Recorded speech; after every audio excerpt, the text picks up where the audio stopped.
What is up, Steeler fans? What is up, football fans? It is Saturday. It is day 3 of the 2024 NFL Draft.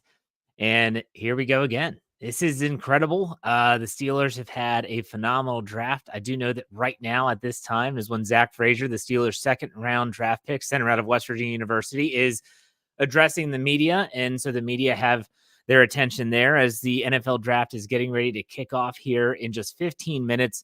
Round 4 through 7. To recap for the Steeler fans out there, the Steelers have 3 selections on this day. 1 pick in round 4, 2 picks in round 6, none in round 5, none in round 7. Could that change? That is going to be a topic of discussion. Could the Steelers potentially trade one of the 6th-round picks or maybe a couple of them to move up into the 5th, or maybe if they want to move up in the 4th for a prospect that they really, really like? The Steelers are going to have options in that regard, and we are going to have you covered right here on the Steel Curtain Network as a part of Fans First Sports Network. We'll be live streaming for the entire day, and we will have a lot of guests joining me and just stopping in and giving their thoughts and opinions on the draft, thoughts and opinions on players selected, thoughts and opinions on the Pittsburgh Steelers selections thus far. To recap, in case you were maybe working or you were not paying attention, that's okay. In the first round, the Steelers selected Troy. Gosh darn it. If I could just remember this guy's name, man, it is unbelievable how if I see it, I'm like Dave Schofield. Dave said it the best. He said, when I see it, I get it.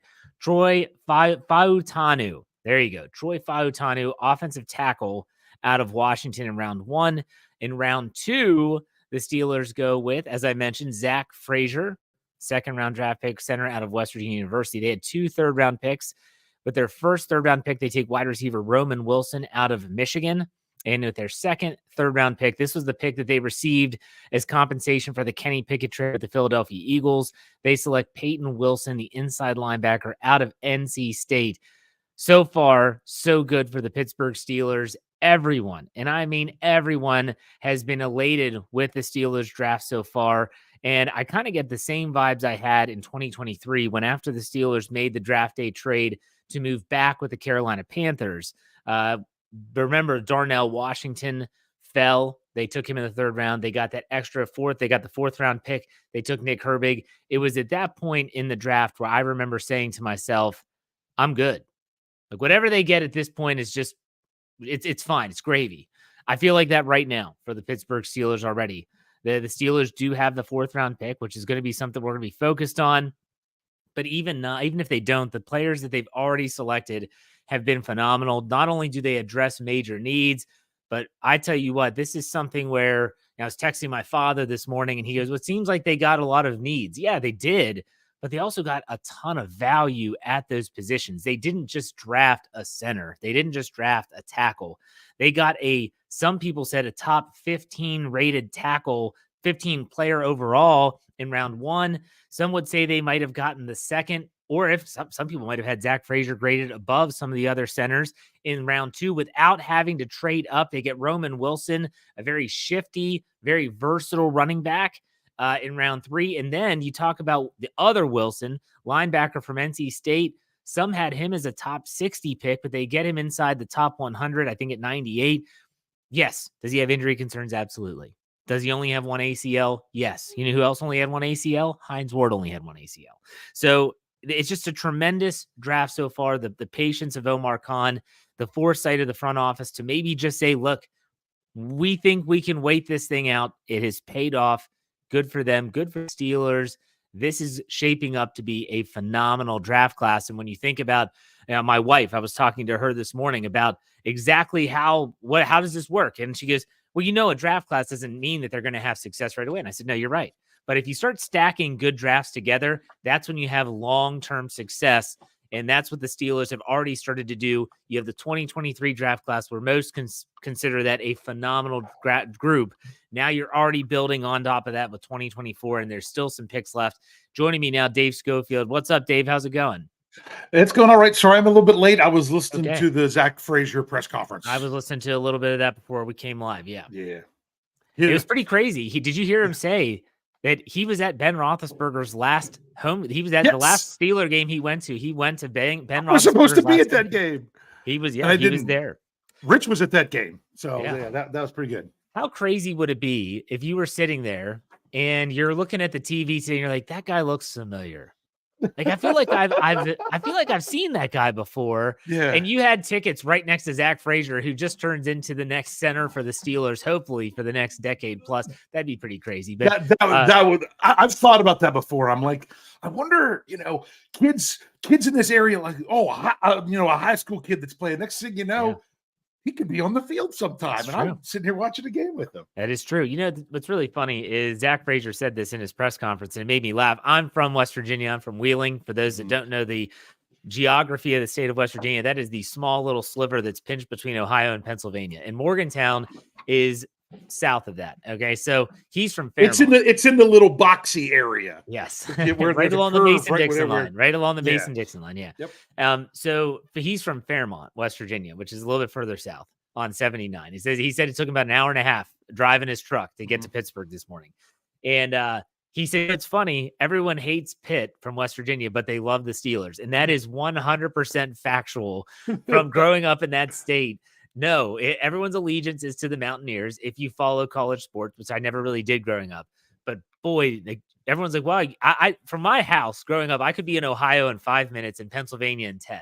But no one clings to Ohio sports. Like, no one does. It's very rare. Everyone's with the Western PA. I'm actually wearing the shirt. I'm not going to pull my sweatshirt up.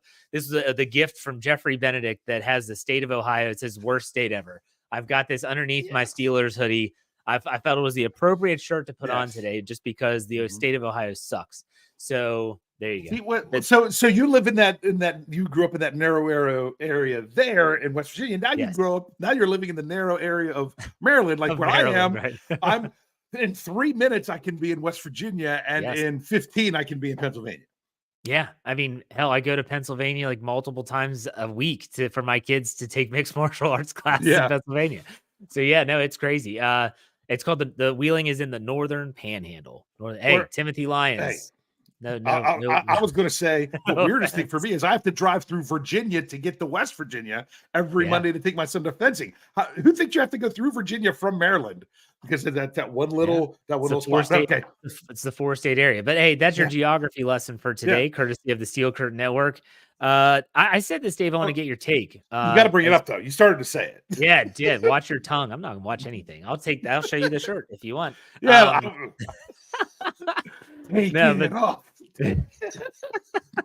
So here's my question for you is, and we'll bring in Jeremy Betts, who is he's waiting around here. I don't know if he's joining. I hope he was here to join. That's fine. Jeremy, welcome to the show.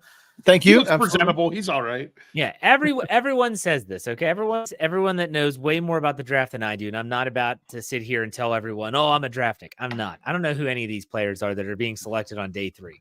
However, everyone that I've talked to, whether it's Roy Countryman, Jeremy every Friday on my Let's Ride podcast, Jim Wexel, anyone under the sun, they all say the same thing.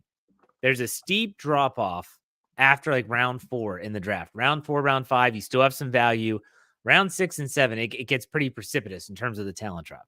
So I woke up this morning thinking about things and like, okay, 2 6th-round picks, 1 4th-round pick. If I'm the Steelers and there's a prospect that I really like and he's still available, I'm moving. Like, let's move. Let's go get him. Let's not wait. Screw those late round picks. If you got to trade a 6th-rounder, trade a 6th-rounder. Go up and get the 4th-round pick that you like, that you want. I don't even know who's out there. I'm just saying in general terms, it just makes sense to me mentally that the Steelers have been very patient. But now in the later rounds, I think you might have to be aggressive. Jeremy, what's your take? I 100% agree. And when you look at their 2025 slate of picks as well, they have like 3 7th-rounders and 2 6th-rounders. They've got some capital next year that they could work into this as well. And so I would love it if you end up with a 5th-round pick out of this draft, and you're moving up one of your 6. I don't care that they don't have a 7th-round pick, but I would love to see them maybe move up in round 4 to just nail the slot corner that they want, or get a defensive tackle that can rotate in as a run stopper or something along those lines. So yeah, make the plays because you've got the capital to do it, and that precipitous drop-off is looking you square in the face with your 2 6th-round picks. Yeah. Dave, you agree or disagree? I'm saying if you want to make a move, you don't even have to. Yes, they have the 3/7. To me, that's good stuff if you want to trade for something like after the preseason games before the season starts, right before the 53 cut down. Those look really attractive next year. Do you even have to use them in the draft this year? I mean, I guess if someone really wanted them, to me, perfect scenario is the Steelers' next pick's what? What is it, 119? 119. 119. Hey, take 119, draft it. Then around 125, 130, trade your 2/6, go make that pick and be done. Yeah. And we'll say, see you later. Let's go rate all our articles and everything. Yes. Say, no, 2/6, forget that. We'd rather have, something more at the top, one at the top of the fifth, and then we're good. Dave, that sounds like that sounds more of a personal request as opposed to that's way much. Well, only because it fits, because of that drop off. Other than that, I'd be like, oh, look at the value they could get in the 6th round. If it's not there, move up, get something, and say, all right, we don't have to have 7 players. We're okay with 6. Yeah, absolutely. Who are some players, Jeremy, that you're targeting for the Steelers, even if they stay put in round 4? I like that TJ Tampa's still here, and I know that there's been some concerns about his athletic profile, but still on the board as a potential slot corner. I think that you can hide some. Tell me a little bit more. You've got to give us positions because we probably don't know. You said slot corner. Tell me a little bit about these. What is it about this guy that's causing him to drop? You said his athletic profile. Like, be more specific, just for me. Yeah. Okay. So the speed numbers are really bad. It's how bad? He's not the biggest corner as it begins. So but what he did was he played outside in college. So I think that teams are devaluing him a little bit because they're going to move him inside at the next level, and he played outside in college. So to me, it's one of those situations where the athletic testing was a little bit shocking to scouts and evaluators when they were looking at him in the pre-draft process. And then you turn on the tape and all you do is see him play outside, and you're like, yeah, I can see where this is going to be a problem at the NFL level. And that's why he's fallen down the board like this. So his tape isn't really what they would want him to do in the NFL. Is that what to sum that up? Yeah, the tape is a lot of outside work, and he does a decent job against collegiate prospects, but there's a lot of concern whether he can do that at the NFL level. And the fact that he hasn't played much inside at nickel, can he do it is the question. So I think that's where the scouts and evaluators would say, we're probably going to wait on this guy. But in the 4th round, I think the value presents itself for Pittsburgh, where you could bring him in and have him be kind of a rotational player on the inside, maybe go out and re-sign Patrick Peterson, go out and get a guy back in the building that can play nickel, and then you've got a guy for the future there. It just seems like that would be the play. Dadrian Taylor-Demerson, who's a safety nickel player as well. Those are the type of guys that I'm looking for in round 4. So since you brought up cornerback, I have to bring up the report earlier today from Jerry Dulac. And this is something that I actually said yesterday on the stream. I just kind of said it when I was like, Dame, what's the deal with Cam Sutton? Because I knew he's a free agent. Supposedly the Steelers front office met with Cam Sutton in Pittsburgh recently, and there might be a reunion in the works. If you bring back Cam Sutton, boy, that changes a lot, doesn't it, Dave? Really? Yeah. I mean, he's still a capable player. Like the guy is still in his prime. It's not like he's a Patrick Peterson where he's 30 plus whatever, and he's at the waning years of his career. Sure, he's had off the field issues, and the Steelers would have to vet those a lot. But still, Dave, go ahead. I don't want to interrupt. Oh no! I'm sorry. I've already interrupted 4 times today, and I've been here 10 minutes. Sorry. Now I lost my train of thought. This goes to show. Don't be shocked if the Steelers don't draft a cornerback at all. Yeah. Simply because at this point, I mean, to me, it's almost like 4th round, or do you even want to? Because unless there was someone they really wanted in the 4th round, I don't know if Jeremy likes him. It's the one from the guy from Penn State. I picked him in some mocks. Yeah. The corner. Kalen something. Kalen King? Yeah. Kalen King, that's right. Yes. Okay. So something like that. Okay, I'd be fine with that. But the Steelers checked off the other boxes that they needed to check at center, at wide receiver. Like I said, I still felt like tackle was an upgrade and linebacker was a safety net for those kind of picks. But if the question is, if you have the other young guys that you don't want to bank on, like a Corey Trice, like a Darius Rush, like even I keep hearing the name coming out there of a Luke Barku, that the Steelers liked what he was doing last year. You have all of that. The question is, do you need another corner like that? Do you just need to add someone else that you don't, that in other words, are you banking on a 4th round corner to be your guy this year? No, that tells me that I think that's the position that the Steelers are going to add in free agency. Doesn't mean it has to be a big signing. It could be Cam Sutton. It could be, even with that, I think there still could be the return of Patrick Peterson as a depth piece along the secondary, as well as something else. Yeah. By not taking a cornerback in the first 2 days, I think you're going to see another one signed in free agency. And if they take one today, then that's just somebody else in the room to go with those other 3 guys that I was saying. So if they completely skipped it, I get it, because I think that needs to be their plan anyway for this year, is to add somebody else through free agency. Jeremy, what about who is Cam Hart? I had someone hit me up on Twitter and said he's a sleeper. Cam Hart, tell me a little about that guy. He is a sleeper. He's 6'3", 205-pound corner out of Notre Dame. Ran I think a 4.5 40, so he's not a blazer, but plenty of speed at that size. That's still not slow, by the way. Like 4.5 is now like poo-pooed. 4.4 used to be like, oh my gosh, that guy ran a 4.4. Now it's like, oh, he only ran a 4.4. That guy's slow as molasses. No, come on now. That's still really fast. Exactly. Yeah. When everybody was upset that Joey Porter Jr. only ran a 4.49 last year, that's when you start to be like, well, maybe speed's not as relevant a conversation as it used to be, because all these guys are fast. That's just the way it is. So Cam Hart is a good tester, very physical player. He kind of reminds me of a Corey Trice in how he plays the game. So there is some thought that he can play inside as like a nickel box safety corner. So that plays into this as well. But fans asking about him.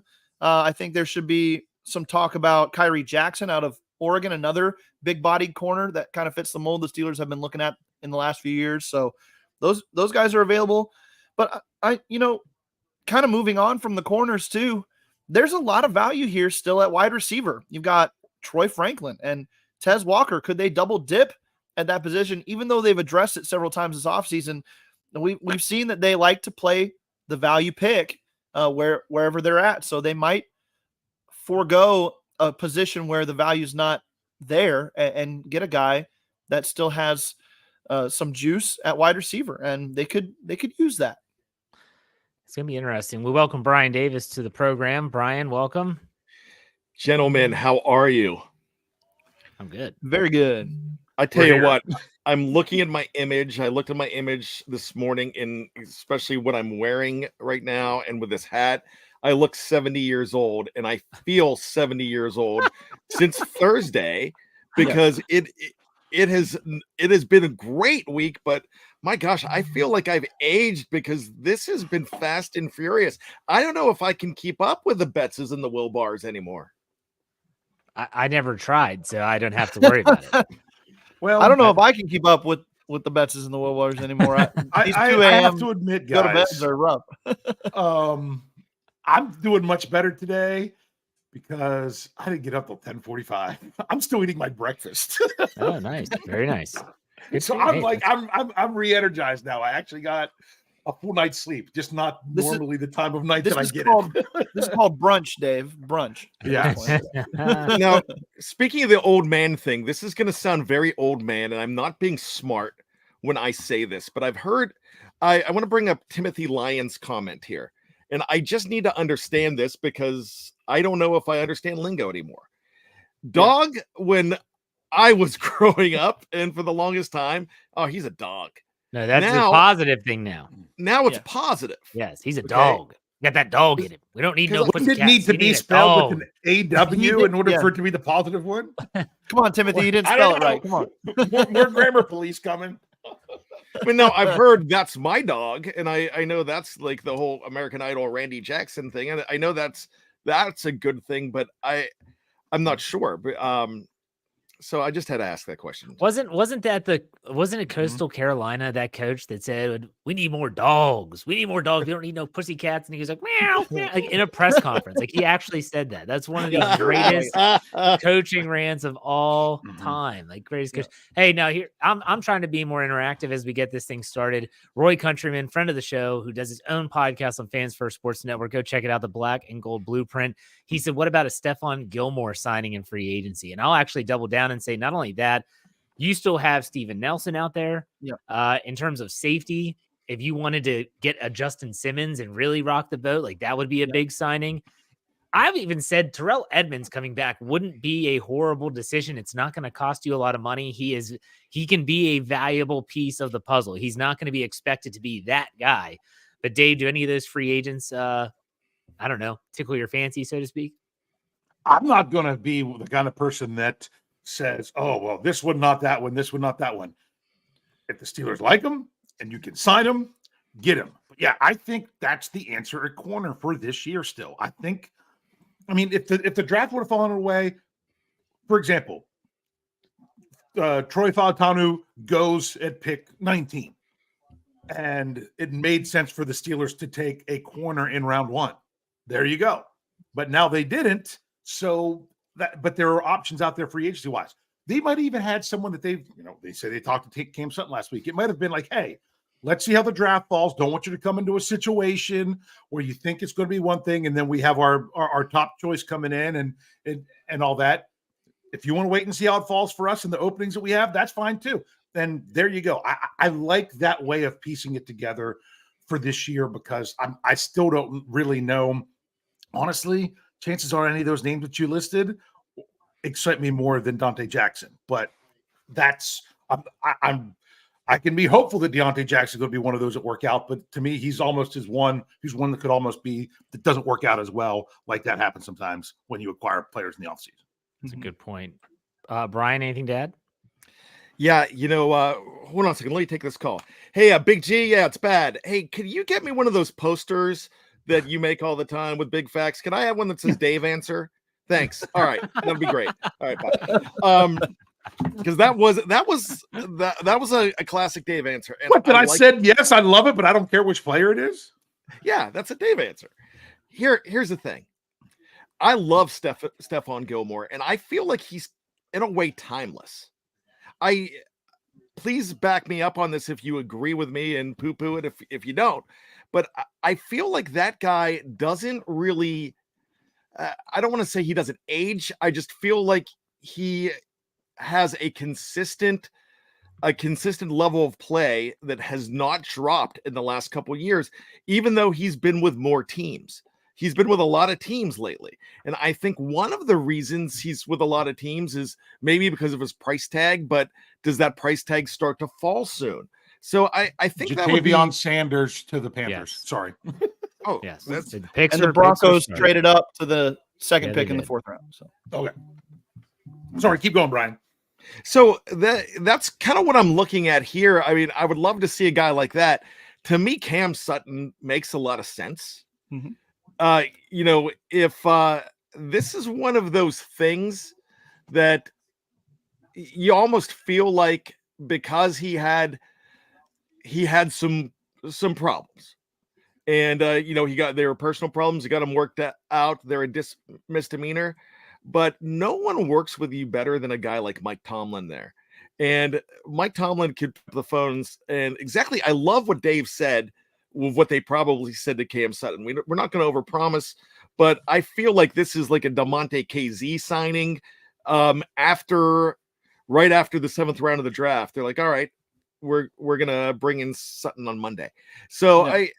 I feel like Mike Tomlin could have that conversation with him and say, look, you've been gone a year, ready to come home. And then he's probably going to embrace that homecoming.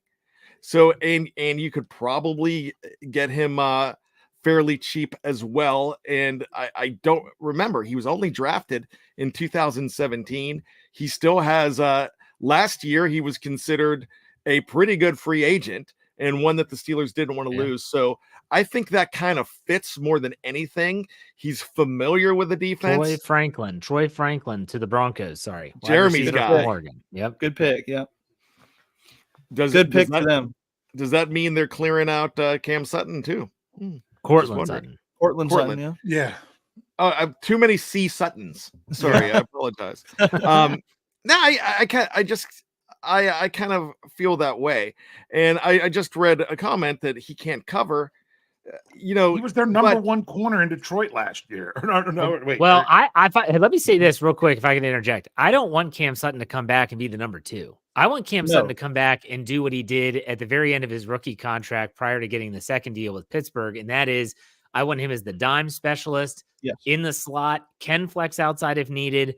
Think of a huge upgrade over Levi Wallace at the end of last year. Yes. Like that's what I want from Cam Sutton. That's where he thrived in Pittsburgh. So and I don't want him as the outside guy. Yeah, you're not bringing somebody in to be your starter, but that kind of answers that cornerback question.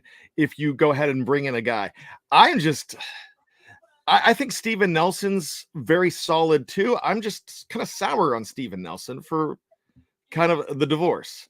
And it was a divorce. He's sour about it too. He doesn't like the Steelers.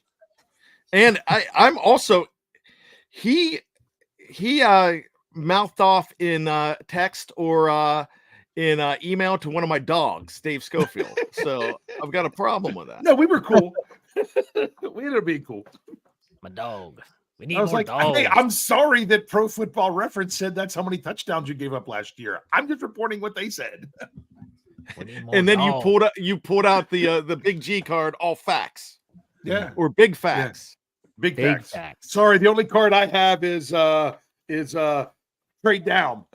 The only card I have is AARP at this point. Geez, you're not that old, are you? Sheesh. I'm eligible. I think when you're 50, you get an It's I don't 50? have one. Yeah, it's 50 now for an AARP card. I started getting the magazine on my birthday. Boy, they're really dropping the bar. Matt's been doing his research on this. My wife gives me a hard time because somehow for the last 10 years she's been getting like AARP, hearing loss, all kinds of crazy stuff. She's like, "What did you sign me up for? That they think I'm this old?" I'm like, well, better you than me.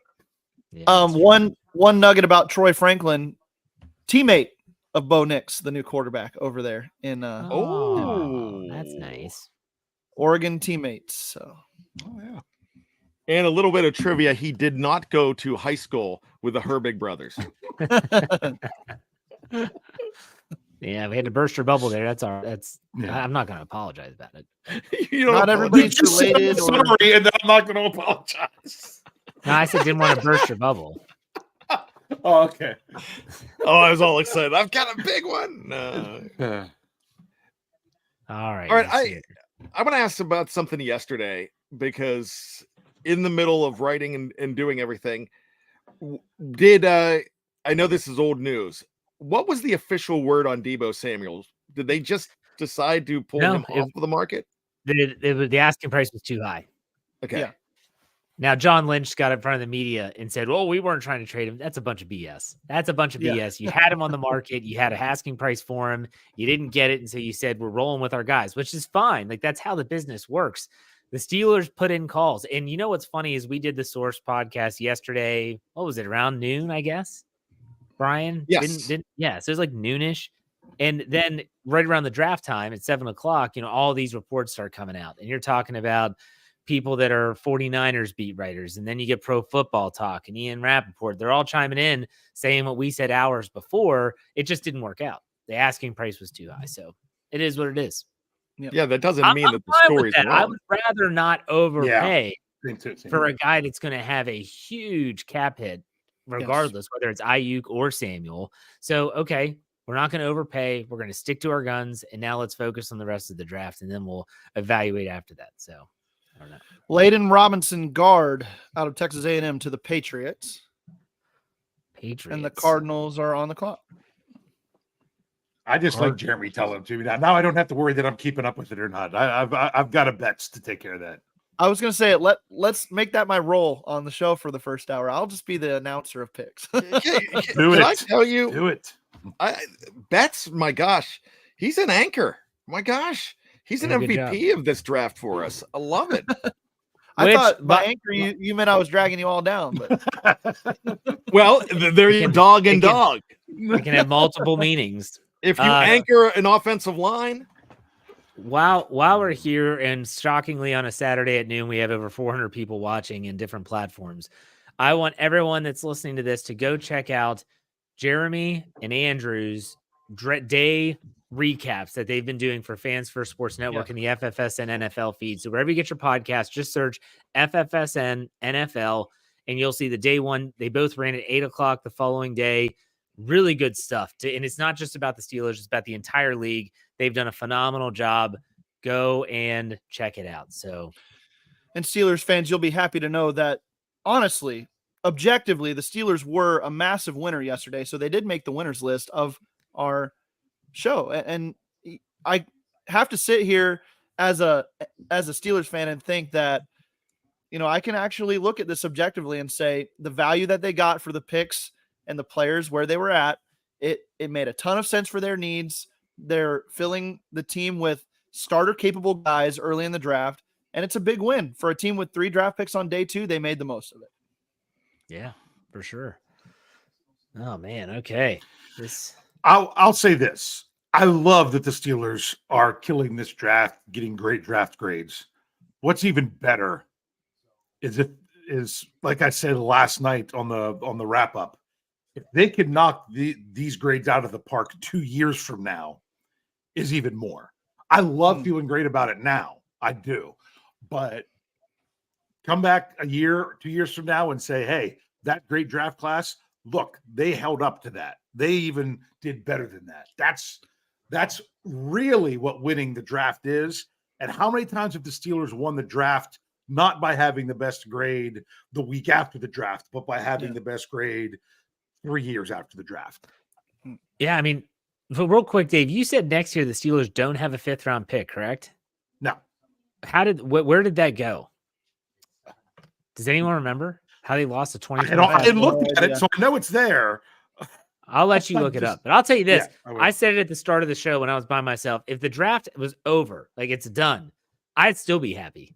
Like I'd be ecstatic with the Steelers draft class, just like last year after Nick Herbig.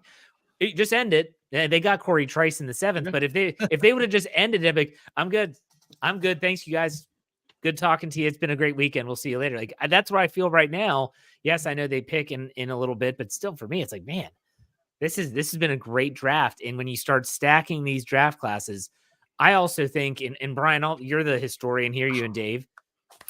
What's up? Adrian Taylor Demerson, safety out of Texas Tech, does go to the Cardinals. So one of my nickel players off the board here. So all right.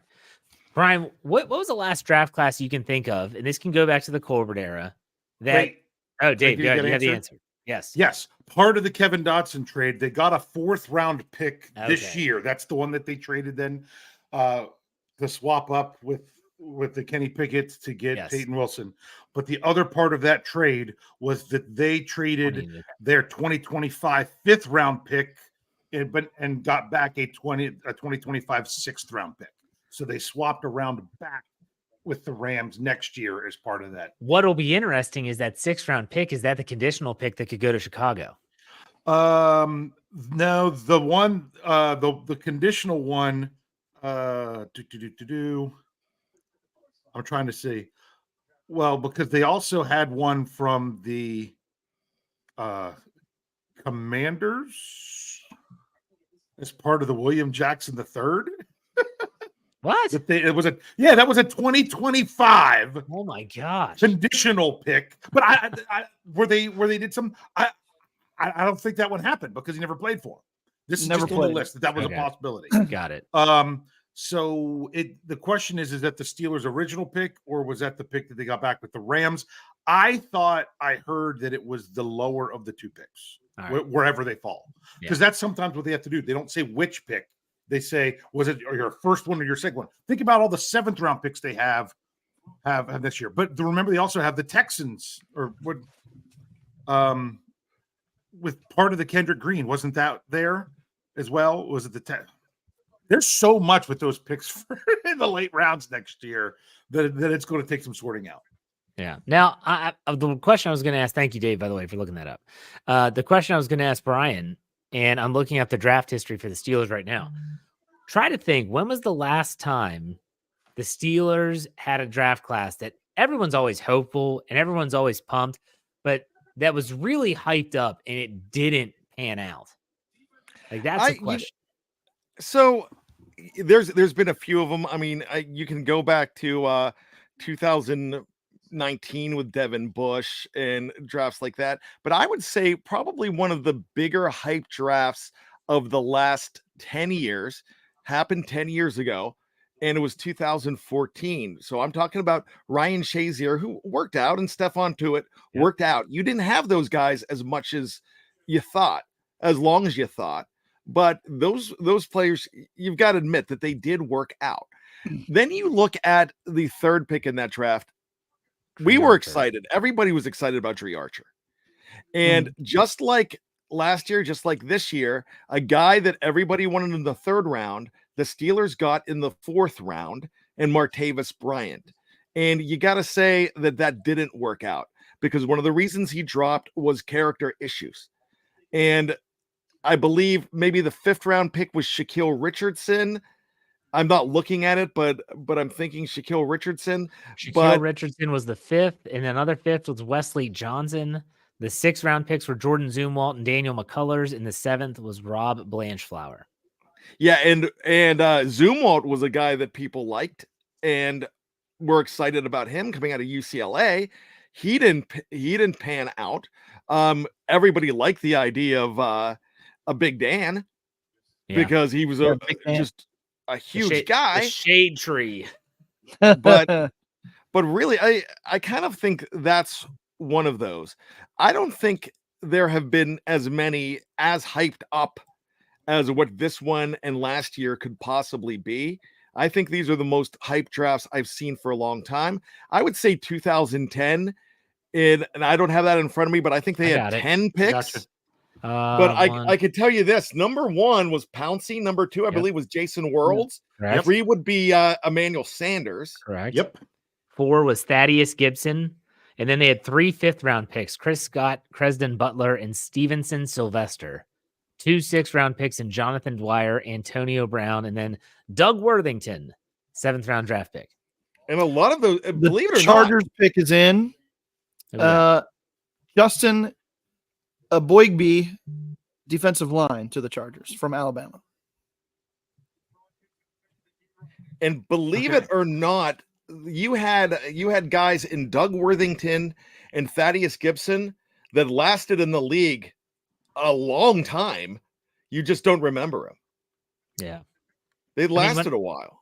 I mean, when I look at this, I'm trying to think about, because there were classes that people were like very like, I don't know. I mean, there was hype surrounding some players, but as a class, they're just kind of like, I don't know. I mean, you think about 2015, like Bud Dupree was great. Senquez Golson, everyone looked good on paper.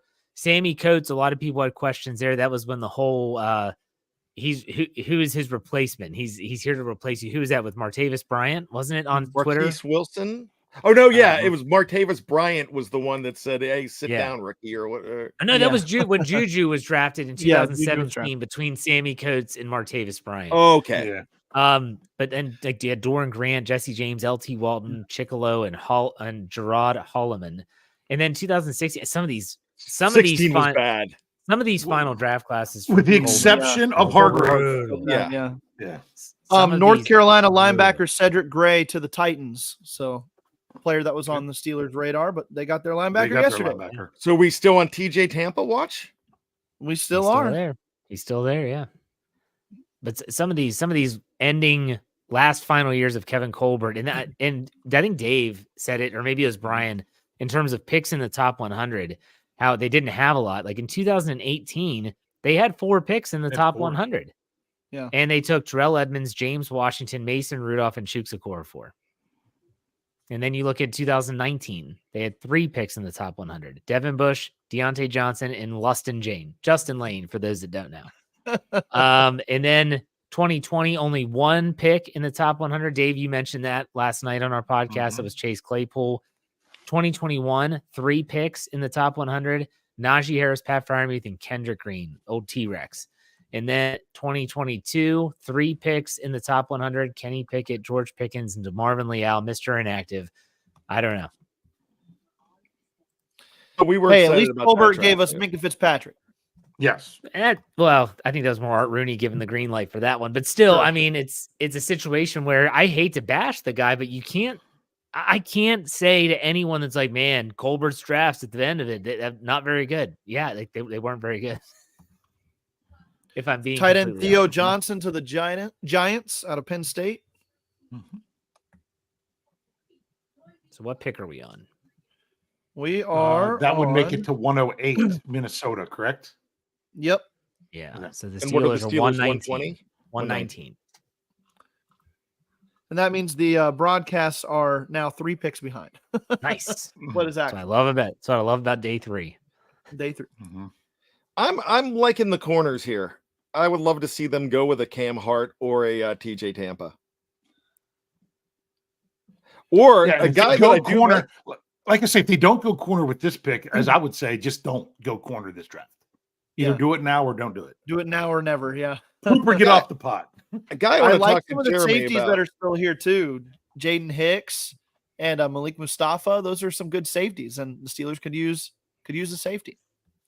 Let me ask you about Chris Abrams' drain from Missouri. Yeah. What do you know about him?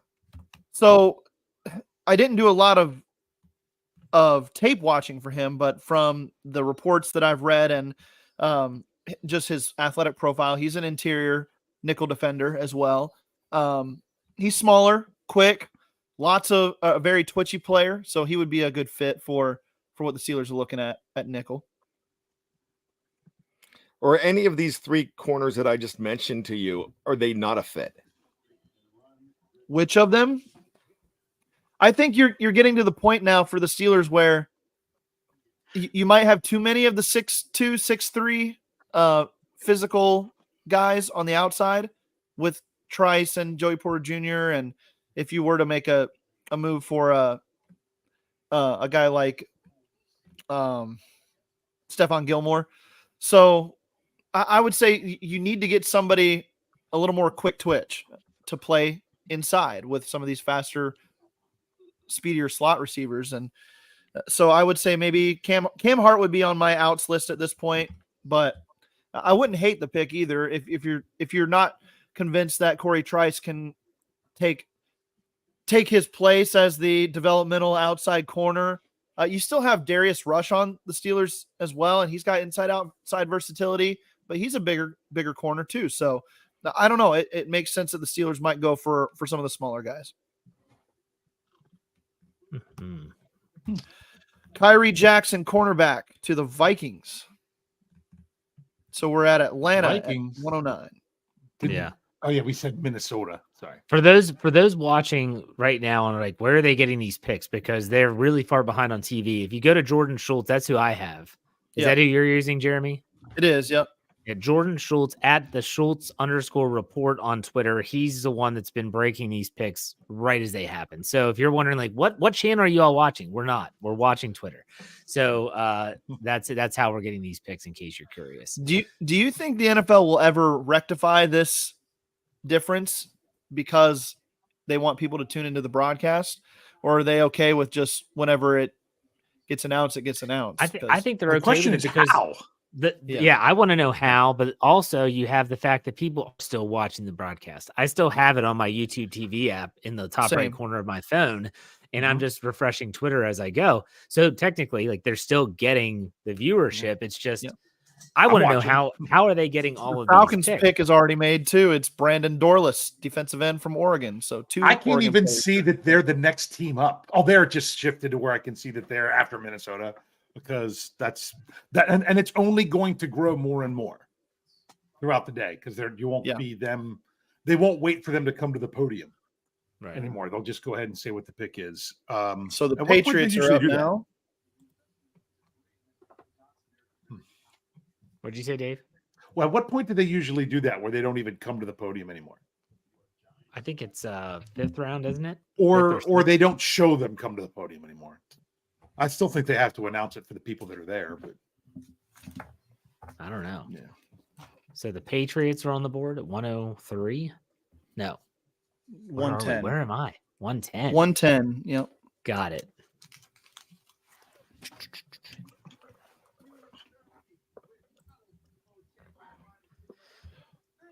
The thing about the picks at this point is everybody's board is so different now that they basically can kind of bank on their guy being there.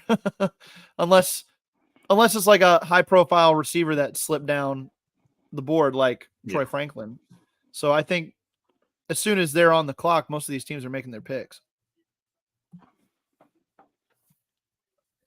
All they have to do is confirm that the pick in front of them wasn't who they already have. Yeah. Yeah. So you make your decision a couple picks ahead of time, make sure that person's didn't go in those few picks, and then you call it in. Jeremy, you have a question here on screen. Yeah. I would take defensive back. You just don't have many on the roster that you feel good about. So adding another body there at nickel is what I would do.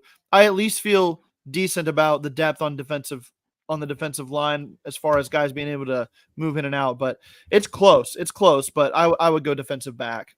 But a good question there. And so people asking questions about the Cam Sutton report and the Steelers meeting with him. That was actually Jerry Dulac, our buddy Jerry Bear from the Pittsburgh Post-Gazette, that reported that on Twitter earlier today. So, all right, let's see here. Ian Rappaport says he expects teams are inquiring about Cortland Sutton as we speak.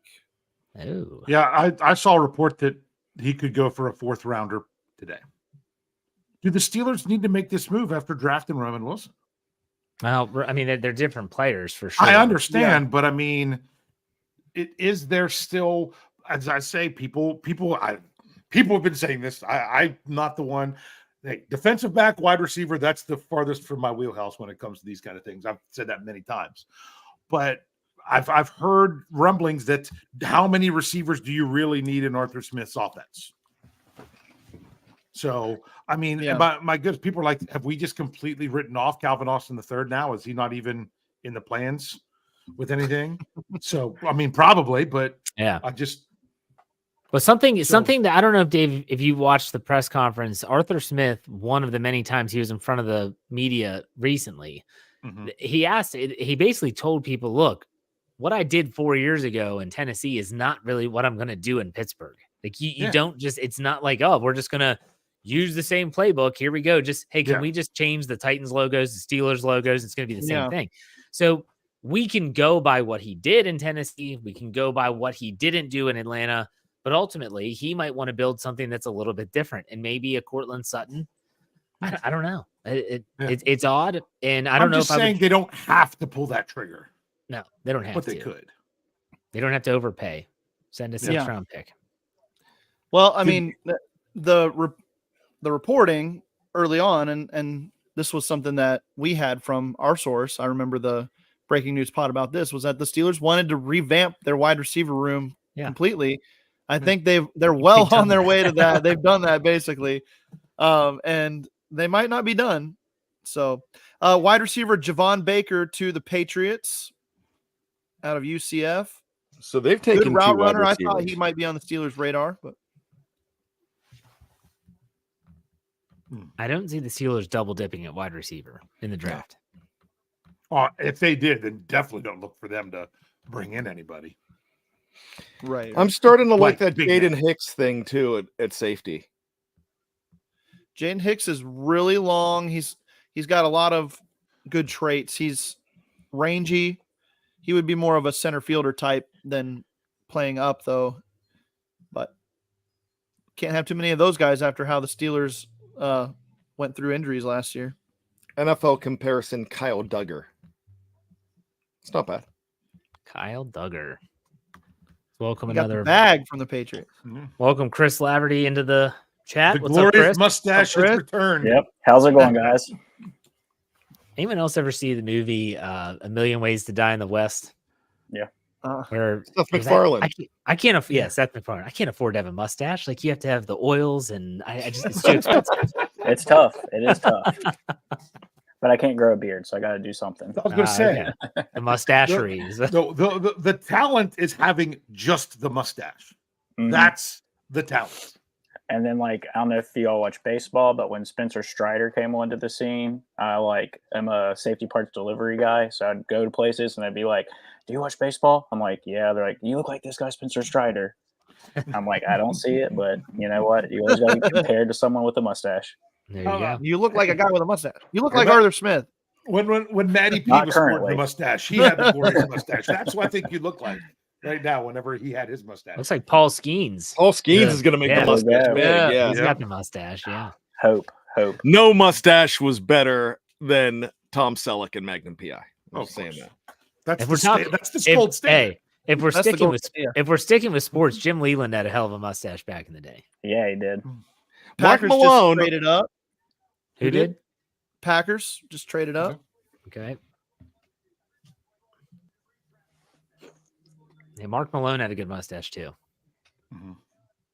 It's just not a good arm.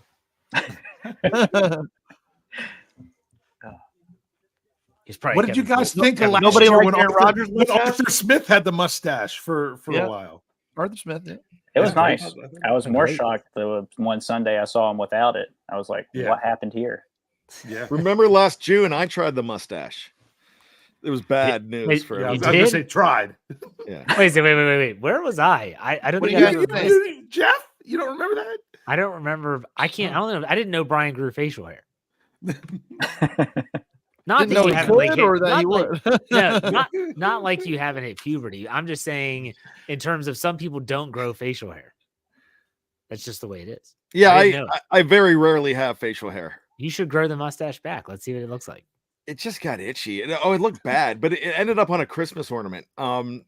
So because my buddy Brad and I, we decided that we would try to get mustaches for summer camp, and we looked ridiculous. And then my wife took a picture and put it on our Christmas ornament. So That's funny. All right, question for Jerome. Yeah. What is your take on someone like Daquan Hardy for slot corner 4.38 40, 43-inch vertical, quick and instinctive? Yeah, he would be somebody I would look at later, not in round 4, but I think the size concerns, he's very thin. But if you're looking at him for slot, then he would make sense. The Steelers did have him in for a visit. So he's somebody on their radar. I could see that being a 6th-round pick for the Steelers for sure.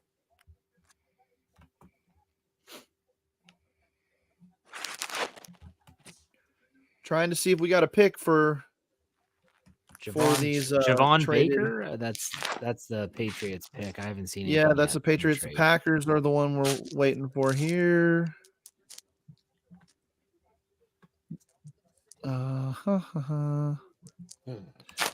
Nothing yet.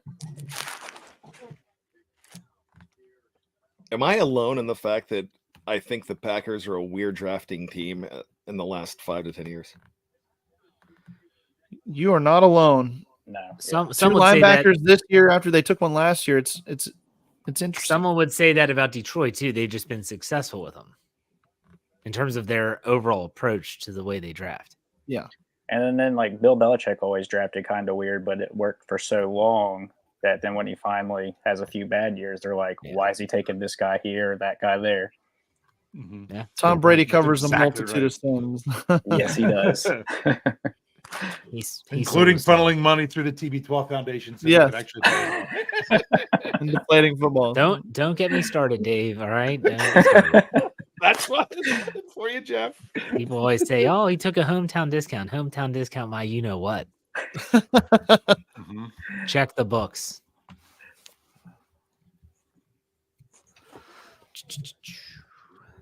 All righty. Man, Nothing yet. Normally, when teams trade up, the pick is pretty quick. Yeah. They're like, wait a minute. Do we really want this guy? Still waiting on the Packers. Yeah. Wouldn't it be crazy if they worked the deal to trade up, finalized it, and then the guy they wanted went right in front of that? Because they have to work these things out a little bit faster because there's not much time on the clock now. What number are we on? Packers are 111. Okay. So we allowed at the last minute, we allowed trades in our SCN mock draft. And I had the Minnesota Vikings and Kevin had the Atlanta Falcons. And we were waiting on number 7 to go in Tennessee. And I was getting nervous because I had already agreed to a deal with Kevin to move up. But what if they went and took McCarthy? Then I don't want to lose that 23, that pick number 23.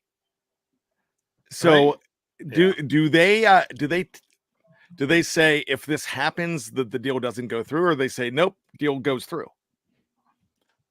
I think it's completely different in day 1 and even day 2, and there's more time on the clock per pick. Than what you have to do later in the draft.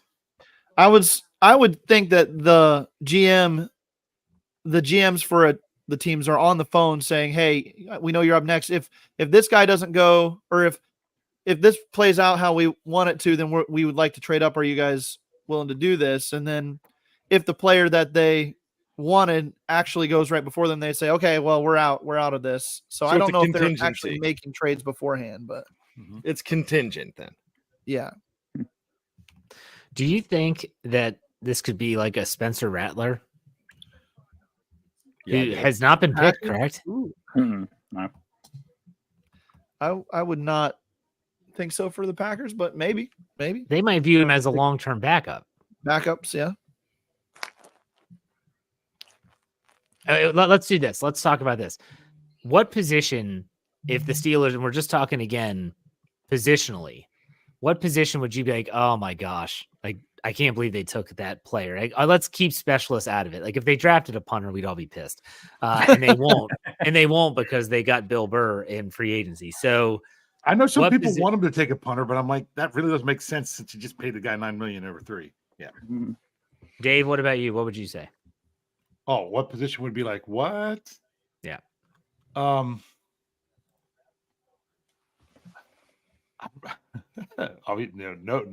punter, no long snapper, no place kicker. Let's see. Where do I think they're the most? I mean, right now, I think you're looking at depth. TJ Tampa to the Packers. There you go. There he is. He's gone. Sorry. So there's really nothing that I think other than the specialist that's off the table. If someone say edge, I'm like, well, okay, I'll say this. Tight end. Yeah. At this point, to take a tight end here, is it even someone that could even knock off Hot Rod Williams, who's the number 4? So I think here tight end would be sketchy, but that's about the only thing I can think of. I would actually think running back still at this point would be I'm not saying that they're not going to bring one in with their last 6th round pick, to be in there, but you kind of still expect them to go ahead and entertain a 5th-year option on Najee Harris. You have Jalen Warren there. You have, even though you probably only have him a year, Cordero Patterson. It's really not a bad thing to not have that running back wasting a draft pick at number 4.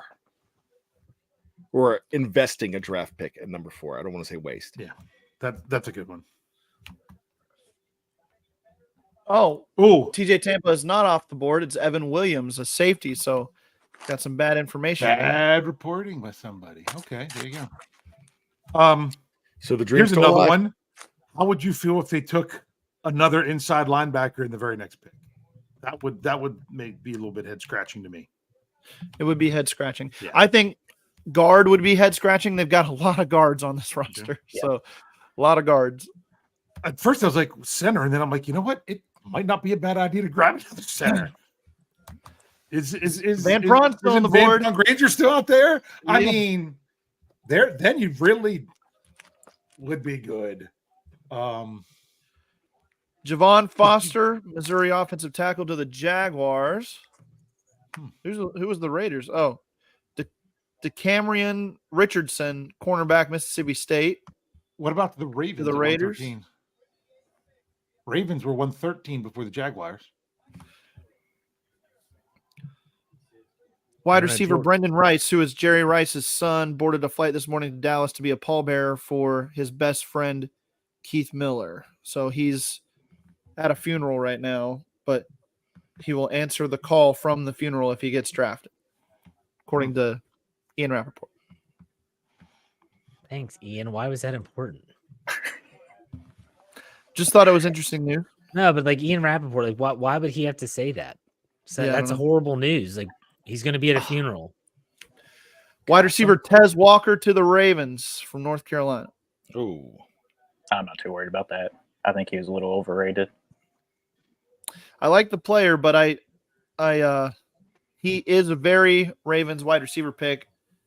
Long, skinny player who has some speed. Can he actually put it together? I'll never trust the Ravens to draft a wide receiver on day 2. Maybe even day 1. I don't say just kind of period.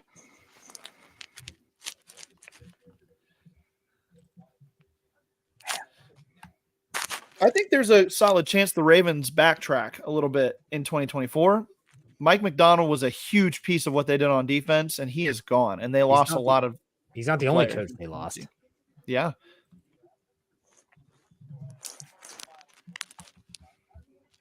And John Harbaugh is always due for that 6 or 7 win season, like every 5 years.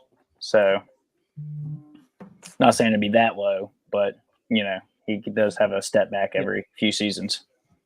Iowa tight end Eric All Jr. to the Bengals. We're getting close here. So Jacksonville's up.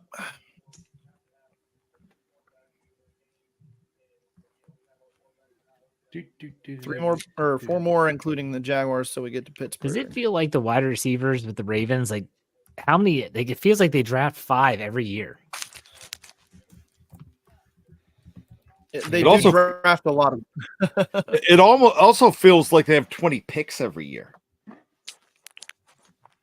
It's because they play that compensatory pick game so well. That's why they don't sign as many free agents until late. Omar says F them compensatory picks. Yeah, that's right. Well, I'll be honest with you. If something happens with the quarterback situation this year, the Steelers can't afford to keep either one of them, then you got to think about trying to work that system. You have to have someone who signs a really big contract to then try to work that out. If not, it's not worth it. Like like Le'Veon Bell, like Bud Dupree. Wait until you lose someone of that caliber to try to work that system. Right.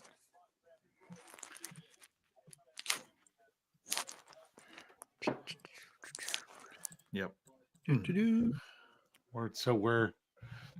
We're close. This is going to be one of those things. We're going to know the Steelers pick like 3 picks before it's on TV. We'll just be staring just to wait to make sure that everything's only up and up. It's like, I know I'm streaming, but are y'all like every so often kind of catching up and then you fall like 3 picks behind from the stream to where the report is? Like, yep. When they go overseas or have a big group of kids on stage or something like that? Yeah.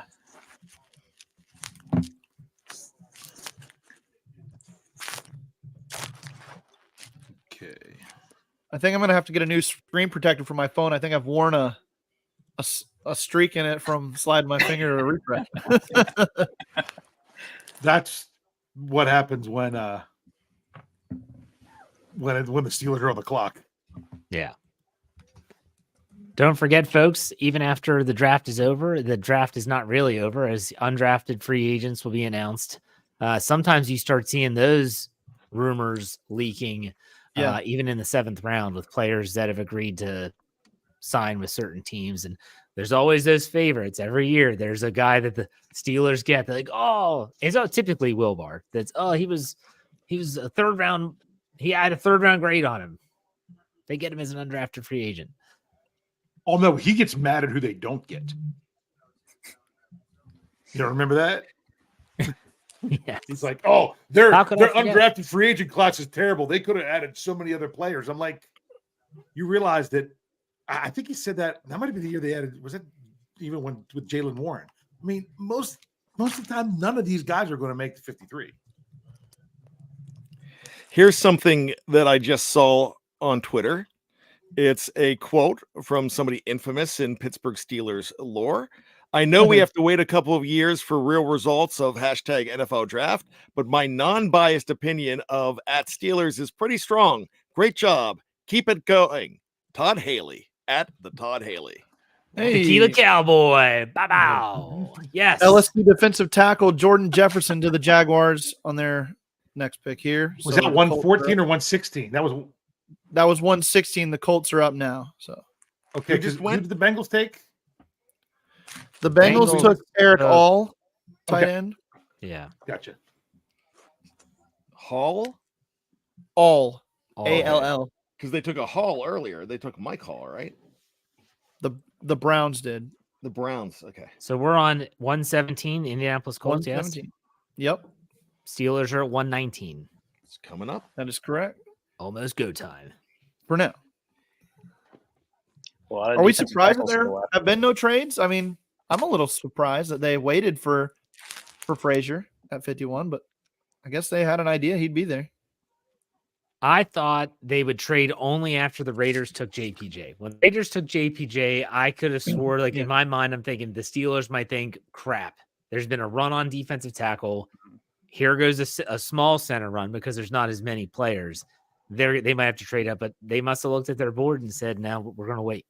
Because I know or they really had a pulse of what everyone else was going to do. Yeah, because I was nervous about the Eagles. I thought the Eagles picked in between the Raiders and the Steelers. Like that's where Frazier might go, but they can't resist getting Cooper to Gene, which was awesome for us. But that's where I was nervous at, right there at that Eagles pick. Well, here and now I say Tampa for Tampa. Tampa for Tampa. We thought he was gone. Who put that out there incorrectly? I had bad. The Draft Network said that TJ Tampa was going there, but it was actually a safety, Evan Williams, that went. Yeah, I was going to say who screwed that up. It wasn't you. I'm saying who put the bad information out there. The Draft Network. Draft Network. Yep. How much of a value pick is that? And I know Jeff doesn't love value pick, but the phrase, and I don't blame him. But how much of a value is that if you can get TJ Tampa? Well, this late. Yeah. He was, let's see. He's the 46th ranked player on Mel Kiper's big board. So getting him at 119 would be huge based on that. I was going to say, you mean overall, not what's left, right? Correct. Overall. Okay, just making sure. Does anyone trust Mel Kiper with anything? Not anymore. Seriously, even his rankings, does anyone trust him? This guy gets paid a crap ton of money by ESPN, and it feels like it's only because he's a pundit. He's like the draft day mascot. I wouldn't trust him with my Friday night dinner plans. Let me try to find Dane Brugler. So somebody Mad Mel's better on Pat McAfee. He's pretty good. Wisconsin center to the Colts. Oh, Tanner Bortolini. So he goes ahead of Van Prawn Granger. Van Prawn Granger. Tortellini? Bortolini. Yeah. Oh. Tortellini. It is lunchtime. Yeah, like me some of that there tortellini from Wisconsin.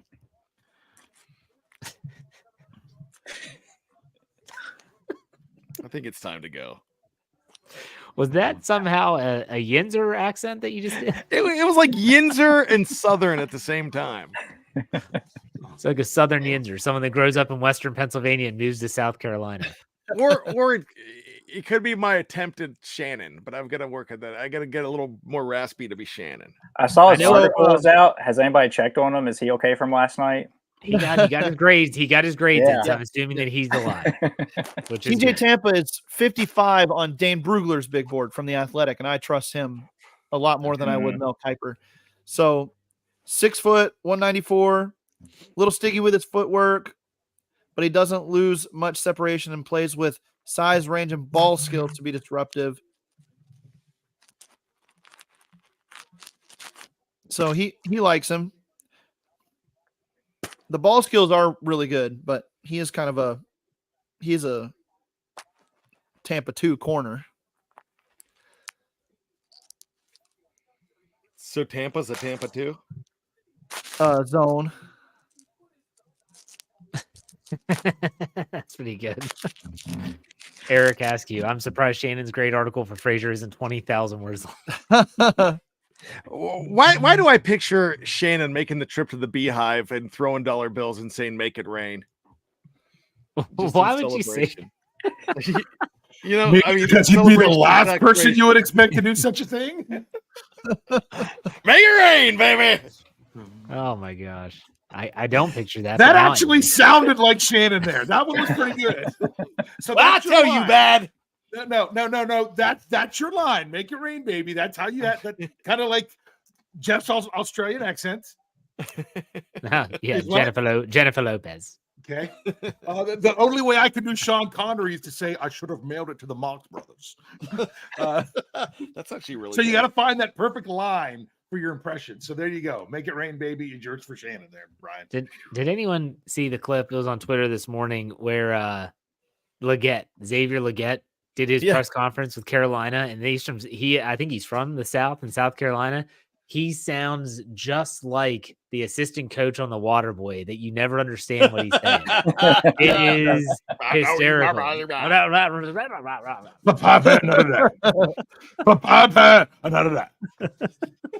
UTEP linebacker Tyrese Knight to the Seahawks. Steelers are on the clock. Okay, here's a question, Jeremy, real quick while they're on the clock. Yeah. The Fairball put this out. He's like, Mekhi Wingo. He says would be a good possibility there for the D line. You like that one? Defensive tackle out of LSU. He's a short, stocky guy. Well, not short, I guess, but short armed. He doesn't have a lot of length. He's kind of like a stockier, run stuffing defensive tackle, but he's got a good motor. Think Braden Fisk light as far as the motor goes. So I could see him being an option for the Steelers. Jim Wexel likes Jarvis Brownlee and MJ Devonshire. Yeah. At cornerback. MJ Devonshire. Somebody way late to the party. Who? 2 girls, 1 Stanley Cup. Beehive is in the Gentleman's Club by Latrobe. Been there many nights. Yes, Brian is a VIP member. He has his own mug, and he has a seat that has a aspirin in it. So it's like it's his chair. Brian's lost many a phone in there. Sapphire. Brian, you got to pull up the Google review. That was one of the funniest things that you've ever done on the show. I'll have to find it. No, this is way off, but I found it just the other day. I found my room key for the Luxor when I was in Vegas. I thought he was going to say the Beehive too. When I was in Vegas, room. And it says Sapphire on it. I don't know whether I was in like the Sapphire group or.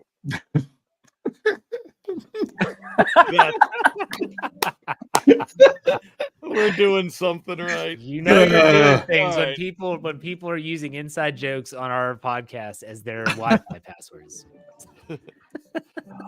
I'm not seeing anything yet, Jerome. Are you? Not yet. Great. The Steelers are picking, and I'm typing in the Beehive reviews. All I see is Pez's pick calling for Orlando at -2.5 for last night or tonight. It says from 12 minutes ago. He won his pick last night. I know that. Mm-hmm. He gives good stuff. If you're a gambler, check out Pez's picks, that podcast, and even on Instagram and Twitter, he does daily picks. The he's right more than he's wrong. Oh yeah. He even called the Michael Penix draft to Atlanta. What? He did. He was on this on our live. You can go back and watch day one. You have to watch very long. He was the first group in. Pez is dispensing truth over there. Did you cut that down and give that to him to put out there, Jeff? The Pez dispenser. Oh no. Steelers tweet first pick of the day, but I don't see the pick yet. So there was an undercover cocaine purchase outside the Beehive Show Bar in Salem Township. Oh no. Oh, there's a good picture of the nice. Why do I? Dave, is your daughter playing the piano? Yeah, I'm sorry, I had been muting it. So it's like nice it's nice ambient music in the background. Yeah, like I said, she's got a recital tomorrow, so she's got it. So she's making sure she's got it down. Yeah, it's nice music when I'm talking about cocaine bust at the Beehive. Okay, come on, you can't be saying that kind of stuff when we're about ready to pull in the next guest. Oh, Roy's joining us. Bring him in. Let's go. Roy, what's up, man? Roy Countryman, how's it going? Pretty good, fellas. How about you? It's day 3. My apologies to anything you heard in the green room, Roy. Perfectly fine, buddy. Okay, so where's this pick? They're on the clock. Let's go. One of my guys. Roy. I want Quantez Stiggers. I want the cornerback from CFL. That's my guy. I'm going to ride and die with him right now. I think with this point, we don't have no corners through the draft. I think if he would have went to a Power 5 school, he probably would have been a top two round corner here. Not seeing anything anywhere. Come on, Jordan. Give me Tampa. Like I say, after yesterday, I do not care what they do. I'm just too happy from yesterday. I'm good. If they screw this pick up, I'm done. South Dakota State, Mason McCormick to the Steelers. So they took a guard. I'm done. I'm out. That's it. No, I'm kidding. It's good just piece there. Yeah. So that's it? Really? The pick. Seems a bit anticlimactic. Jordan Schultz, though, a little off here. He says Pittsburgh drafted Arizona left tackle Jordan Morgan in the first round and now goes back to its line. I mean, they've already announced that the Eagles traded pick 120 to the Dolphins. Yeah. I'm going to wait till someone from the Mason Steelers. McCormick. Interesting. He has a nasty streak and blocks to the whistle. 59 starts at South Dakota State. So this might be the guy. Maybe this is telegraphing a maybe not a long-term investment in James Daniel at right guard, as he's a free agent next year. This is a guy maybe looking to the future. Center guard versatility showed a lot as the center down at Senior Bowl too. So I like McCormick a lot. So he's a flexible interior offensive lineman. Yeah. Yep. He played primarily at guard at South Dakota State, but while he was at the Senior Bowl, he looked really comfortable at center. So, all right, some depth. Yep. Mason McCormick. Very interesting. Ray Fittipaldo echoes that, by the way. Yep. Plus, they brought him in for a pre-draft visit, so that's another one to check off the box. All right, so now I want to ask Roy this question because we were talking about it before this. The Steelers have not addressed cornerback at all now through 4 and most likely 5 rounds unless they trade up. Yeah. Are you okay if they don't touch it at all because they're going to be looking for one of the many players that they could pick up in free agency for this year, and they have the young guys in Trice and Rush and even Barku that are guys? Do you need another guy like that in round 6, or are they just better off saying, hey, let's go out and get someone in free agency since we didn't draft it high? I mean, for me, I think you're still going to see them probably target a nickel player. But as you've seen throughout the years, nickel players, you don't primarily draft them in the first 2 days of the draft. They've always fallen by the wayside. I know now with the proliferation of the more nickel and dime coverages, they're getting a little more run, as we've seen Sainer still last night and Tyke Smith and some of these other guys, even Dadrion Taylor Demerson earlier today. You might see him take a swing at Daquan Hardy in the 6th round, but I think you guys made a good point here that they're probably going to go shopping in the free agency market for a corner, being we kind of ignore it to this point. So it might be a priority free agent ad or that 6th round. I'm also still not convinced that we see them not flip a veteran player here for another pick in this 5th round or so. Jeff, you've made a point about DeMarvin Leal, Mr. Inactive. Why would you not try to recoup some value out of him and maybe a 5th or 6th round pick? And then if you really like a player in that 5th round, that you package some 6th round picks up into a 5th. to go get another guy here in the 5th. So I to answer your question, Dave, I don't see them taking a outside corner in the 6th round. It's going to probably be more of a nickel player at this point. That makes a lot of sense. One thing about Mason McCormick, 125 on Dane Brugler's big board, so he would be the first one I think that Dane would have as a player that they took a slot, but like the slot number before he was slotted on his big board, if that makes sense. But this guy still is pick for really a long good. time too. They don't even have a fit. Yeah, he projects as a guy who can be like a swing guard, really, and maybe even play at center as well. So he can do whatever. He was 76th on my big board. That's how much of a fan I was of him. So he played a lot of games, and especially a guard when you're transitioning the NFL. Those guys, the more starts you have, the easier it is to come in and acclimate immediately. So that's why for me, this might be telegraphing them thinking, James Daniels, we appreciate you, but maybe they move in another direction in 2025. It could be a cost-saving thing, too, because he's an expensive player, James Daniels is. Yes. Yep. And from my home state of South Dakota, so I'll take it. I think what really hurt was Tez Walker going to the Baltimore. I think that was probably the player I think they were maybe targeting here in the 4th round. They were hoping they were going to maybe slide to them, and then they kind of pivoted because I think they wanted to double dip at receiver. But, I mean, it stinks that he goes to the division rival because I like his speed and athleticism. At least Baltimore doesn't know how to do wide receivers. Well, guys, I'll be back in a few minutes. I'm going to go record this breaking news podcast, and I'll be back. Sounds good. So now it's the long break, right? Yeah, we have a break now. Yeah. I actually do have to sign off, but I appreciate you guys letting me come on and no problem. do this. So, Roy, what's your thoughts on the draft? Just your kind of knee-jerk reaction as we're still in this thing. I mean, can we go higher than an A+ at this point? I mean, value. Troy Fatanu should not have been there at pick 20. All the stories of the red flags with the injuries, I'm not buying that. I think it was just more the 6 quarterbacks going off the board, and it was a gift that was laid upon us. He should be our left tackle. Broderick's going to probably stay at right. And then we go back-to-back with Zach Frazier then in the 2nd round. You got both pillars on the outside and then your keystone in the middle. You can fill in the differences at guard. Samalu's the veteran presence there.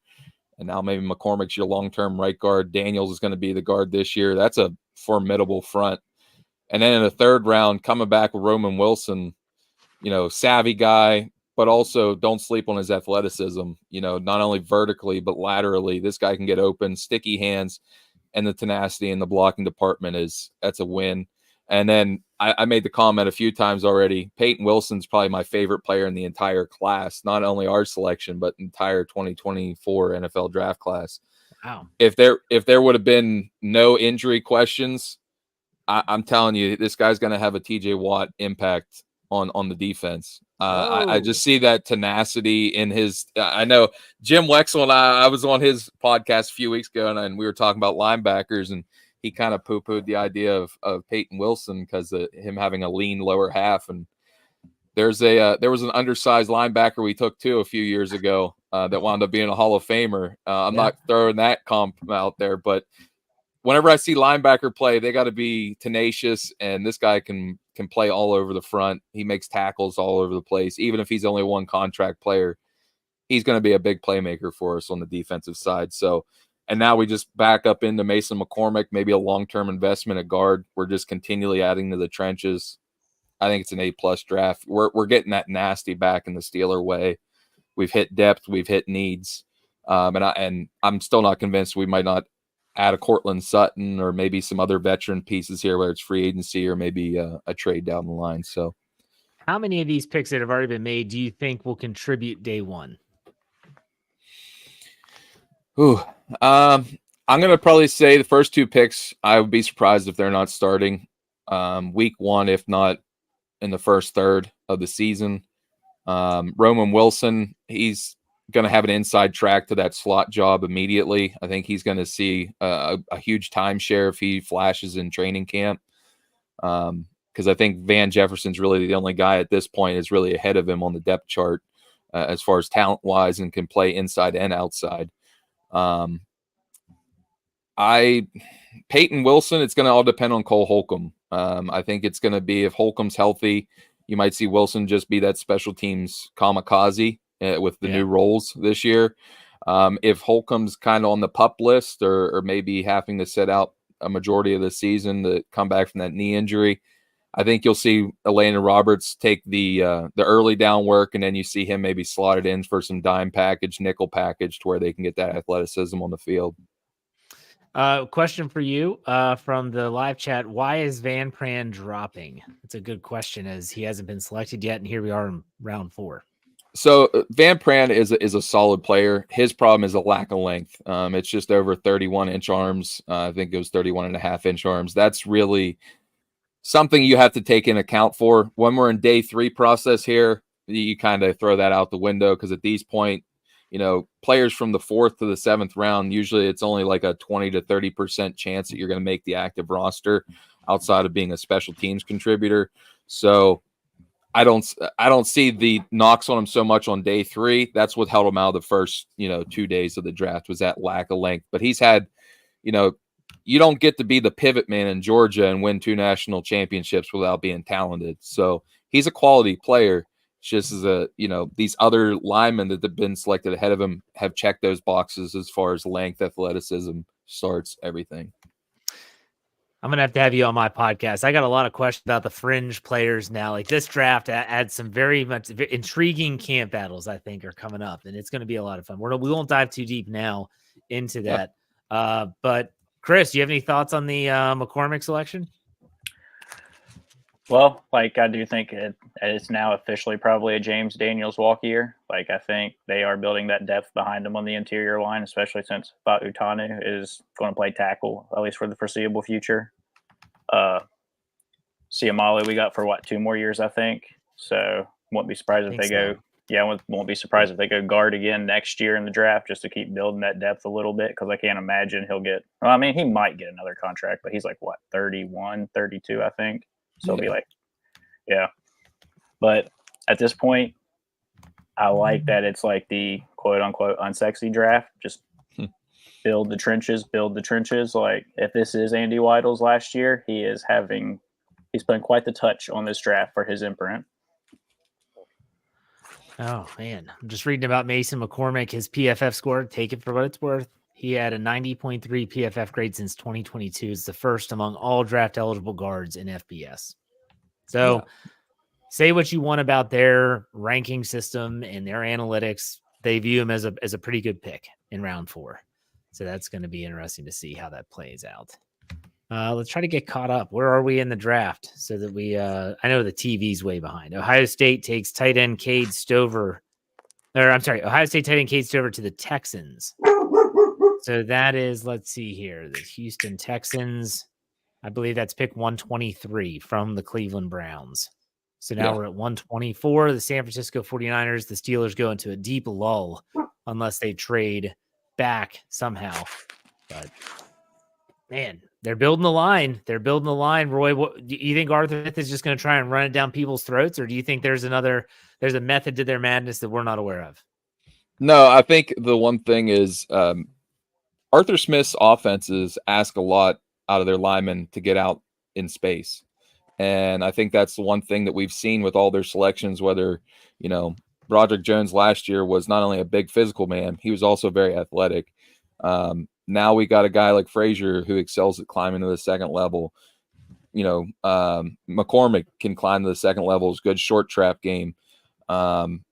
These guys are all going to be asked to do a lot of things. And I think, if all these guys hit, you might see 2 running backs running for over 1,000 yards this coming year. With the way that Smith likes to tip his hand towards the running game, the play action game is going to be key for Russell Wilson. Now, I think that's going to be definitely telegraphed as far as we see here. And as I just see here, the first punter's gone off the board, and Torrey Taylor to Chicago. So that always makes me laugh in the 4th round, people taking specialists. But Torrey Taylor was probably Iowa's best offensive weapon last year. But I mean, Arthur Smith, I'm intrigued to see, we've heard that everybody just wants to copy and paste the Titans or the Falcons offense into Pittsburgh, and I think he's learned some lessons of how to accentuate all the pieces he had and the mistakes he made at Atlanta, maybe not maximizing Pitt's potential in the red zone. I think he's going to take a little bit of flavor from both sides here, that he's going to maximize this unit that we have. We should have no excuse being outside of the top 10 in scoring offense this year with the pieces we have. I'm here for that. It's been a while since they've been even close to the top 10 in terms of scoring offense. You'd probably have to go back to like 2017 and the Todd Haley era when they sniffed that. I don't think Fichtner ever got them to top 10, but I could be wrong. No. Brian, do you have any take on that? No. Because he wasn't paying attention. I was not paying attention. I apologize. I was that's okay. getting the Mason McCormick pick ready for Dave. I get it. All right. So let's see here. So I'm just looking who I still have on my big board here from my personal. Who you got? And guys, Rattler's still staring me at the face at 49. I can't believe he hasn't been off the board. I thought a team like Las Vegas would take a chance on him. I think that'd be a good situation for him to sit behind Gardner Minshew and even Aiden O'Connell. Jaden Hicks, the safety from Washington State. I didn't see him go off the board yet.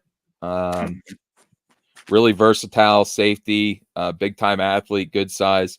At this point, if we could move up, that would be a value pick to add to the safety room. Would be a quality third safety in that dime package we look for. And then a guy, if we're looking really depth here, guy that I'm a big fan of is the edge rusher from Troy, Javon Solomon. I think he has some of the best power moves as much in the edge rushers. He was kind of played out of place at Troy, played a lot of 5 technique rather than outside. And that would be interesting to me if we're not going to re-sign Marcus Golden as a depth pass rusher here to add with Nick Herbig as far as on the outside linebacker core. See, that's why I'm wondering if they would draft that or if they would just try and bring back a veteran, similar to Marcus Golden last year. I think Marcus Golden is still out there, so I'm not sure if they would draft edge. I wouldn't be shocked. Yeah. But at the same time, like, I want to see what Nick Herbig do in a little bit of a expanded role this year in year 2. Yeah. And hopefully he can. As much as I loved Wilson in this draft, that was my guy last year was Herbig. Herbig was my favorite player. I was actually, when I first scouted him, I sent some clips to one of my buddies and said, "Who's this remind you of?" And he's like, "I can see some shades of TJ Watt there with his, ability to bend off the edge and his hand fighting." I'm like, exactly. And then he wound up becoming a Steeler. I'm like, oh man, now he gets to train with TJ Watt. Yeah. Does he prefer a side? Do you know, Nick Herbig? No. Okay, no, he can play both. He plays inside. I mean, that kid's all heart, and I'm excited to see this linebacker room with Wilson and him and Watt and Highsmith. Those are some hard working Patrick Queen. Yeah, bone crushing linebacker play that we're going to be getting here. Just pray for health. Yes, absolutely. Yeah. Or Oregon running back Bucky Irving to the Buccaneers. Latest pick. So the running backs are starting to go here in the 4th round. Tampa Bay, I think they traded with Philly to go up to that spot. Philadelphia's moved down to 127. Man, this is crazy. The Eagles are trading a bunch, gaining a lot of picks that, I don't know. Everyone says there's no depth in this draft class, yet here we are. So, there's some defensive tackles still left that I thought would have gone before now, like Wingo. I thought for sure he'd be off the board by now. Yeah, it was surprising to me to see Jefferson go off before him. I'm a big fan of Jefferson, but I did not have that one going off. Yeah. Brownlee Jr. didn't go from Louisville yet, did he? I don't think so. The corner, he's a feisty cornerback that'd be a nice add to the room. Roy, I know you've been a big fan of Luke Barku, and he's still on the Steelers offseason roster. Is there any chance that you think the Steelers haven't addressed cornerback because they kind of like some of those players that are those fringe players, whether you're talking about Corey Trice coming off injury, whether you're referring to Luke Barku, as we mentioned, or even maybe a Darius Rush. What are your thoughts there?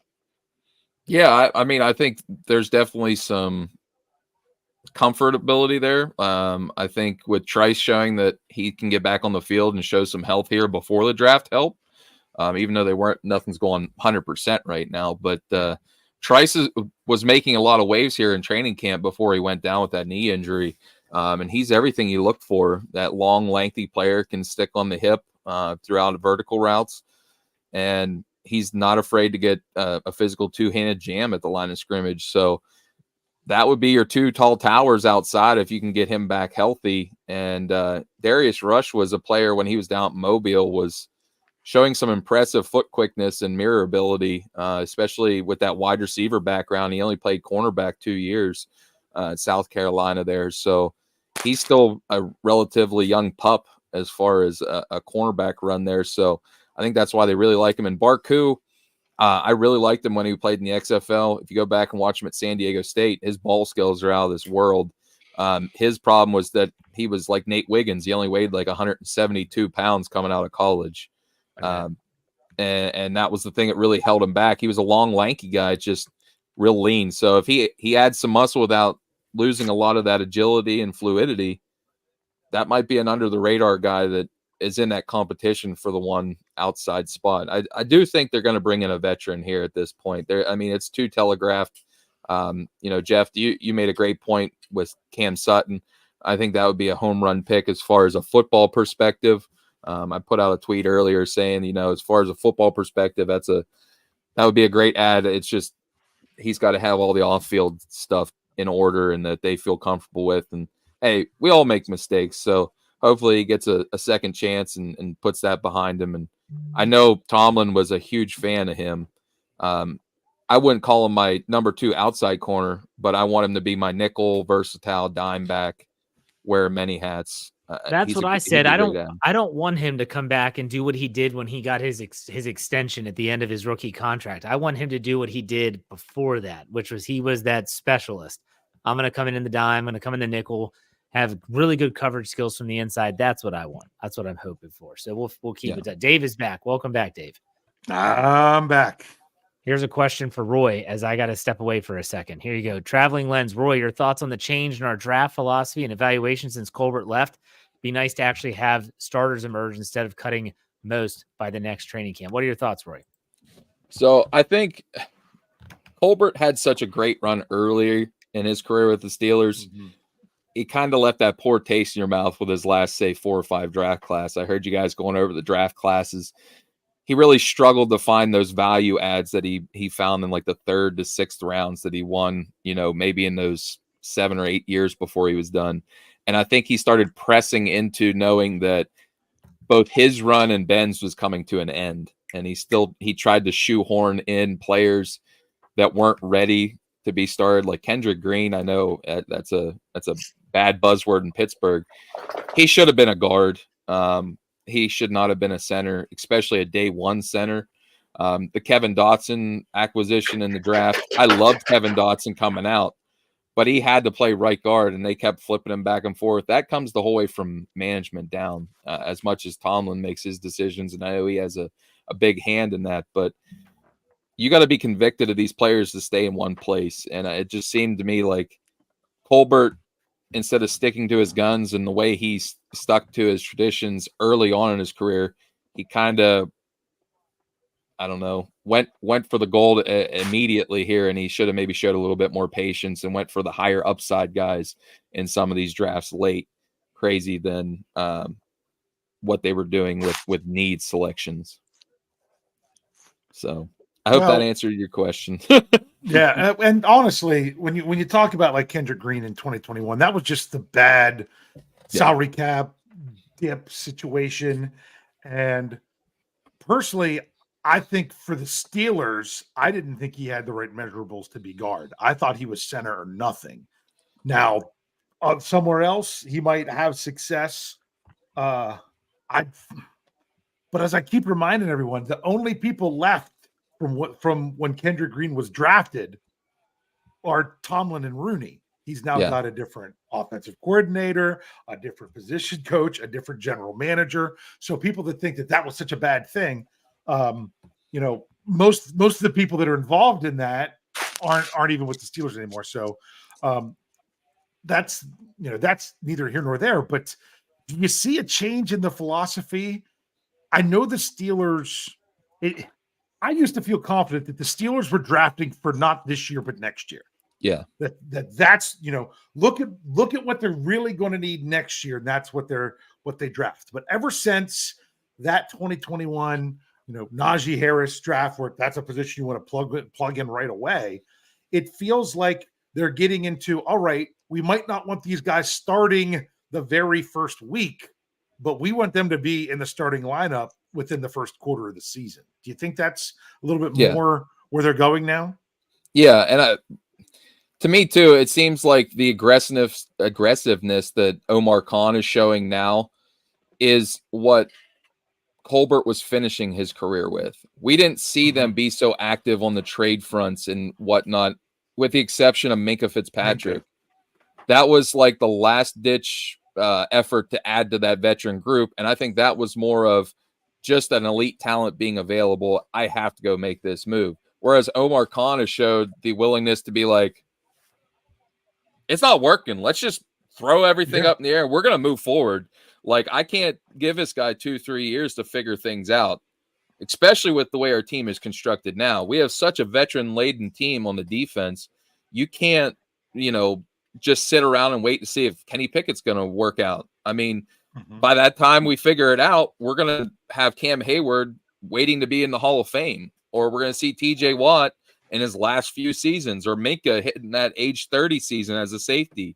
We got to maximize that window of what we have right now. And that's what's refreshing for me this offseason is, to kind of equate it to San Francisco. San Francisco traded all those picks to go up to get Trey Lance.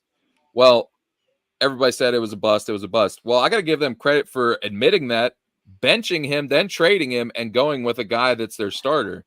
It's that, what have you done for me lately? And that quick process of turnaround that we see the Steelers now try to adopt a little bit of that with Omar Khan. And I think it's also the support staff around him. I know the people in the chat room are saying about Andy Weidel. He's a huge influence. Omar Khan said about in the pre-draft conference that Weidel basically runs their draft board. Yeah. At least assembling it. And we know the way his philosophies are, building through the trenches. You've seen it now in the 2 drafts that he's been a part of. What have we selected? Big, physical, nasty road graders or physical guys on the defensive line. And if they are the off-the-ball players, whether it's receiver or linebacker, they got to have that same type of aggressiveness and impact. So I'm interested to see in the coming years here. I really hope that Andy Weidel don't get, sniped off our staff. Yeah. And then one thing I'm interested in seeing too is how Khan will be when he's not paying a franchise quarterback salary and the salary cap doesn't move up $30 million in a second year. Like when he's got a couple more things working against him than he currently has. I'm anxious to see the aggressiveness then. Not that I'm saying he won't be, but he'll be in a more Colbert situation, paying Ben, salary cap staying, something. Like, that's what I'm anxious to see in the next few years. But the thing to remember, too, Chris, is what's his background? It is the money, so he's right there. So like I said, I don't think he won't be. I'm just anxious to see how he does it then. Like, if we think he's the con artist now, just wait when he's working around a franchise quarterback salary. Well, and I think that's going to be telegraphed here after the draft. I think we hear news about Fields. I think Fields is going to be the first guy to get his contract extended in training camp. I think he's going to get a 2 or 3 year deal here. And I think it's going to be, highly tied to playing snap percentages. And because I just think that he realizes that Pittsburgh was about the only team that wanted him. And I think that kind of lit the fire under him. And I think he understands that Wilson's the guy for now, but Fields is the guy for the future. And I think that's going to be a key look here. And I think if we can get him at a good deal, Chris, we still might be able to go out and add a lot of veteran pieces next year. Yeah. Well, then, like you said, if it's like a 2 or 3 year contract extension, you'll be looking at 3 years worth of being able to add before that next contract will kick in. Yeah. All right. So had you guys talked about this where the Lions took offensive tackle Giovanni Manu from British Columbia? No, I have not. He's a big athletic freak. He was part of the international player pathway program. He played out there, played a lot of left tackle. There's another guy, Theo Benedict, that also played. Yep. He ran a 4.78, I believe, 40. He's a long, lengthy guy, tenacious blocker. He's just completely raw from a technique. But we seen a guy in Philadelphia was the same way. Yeah.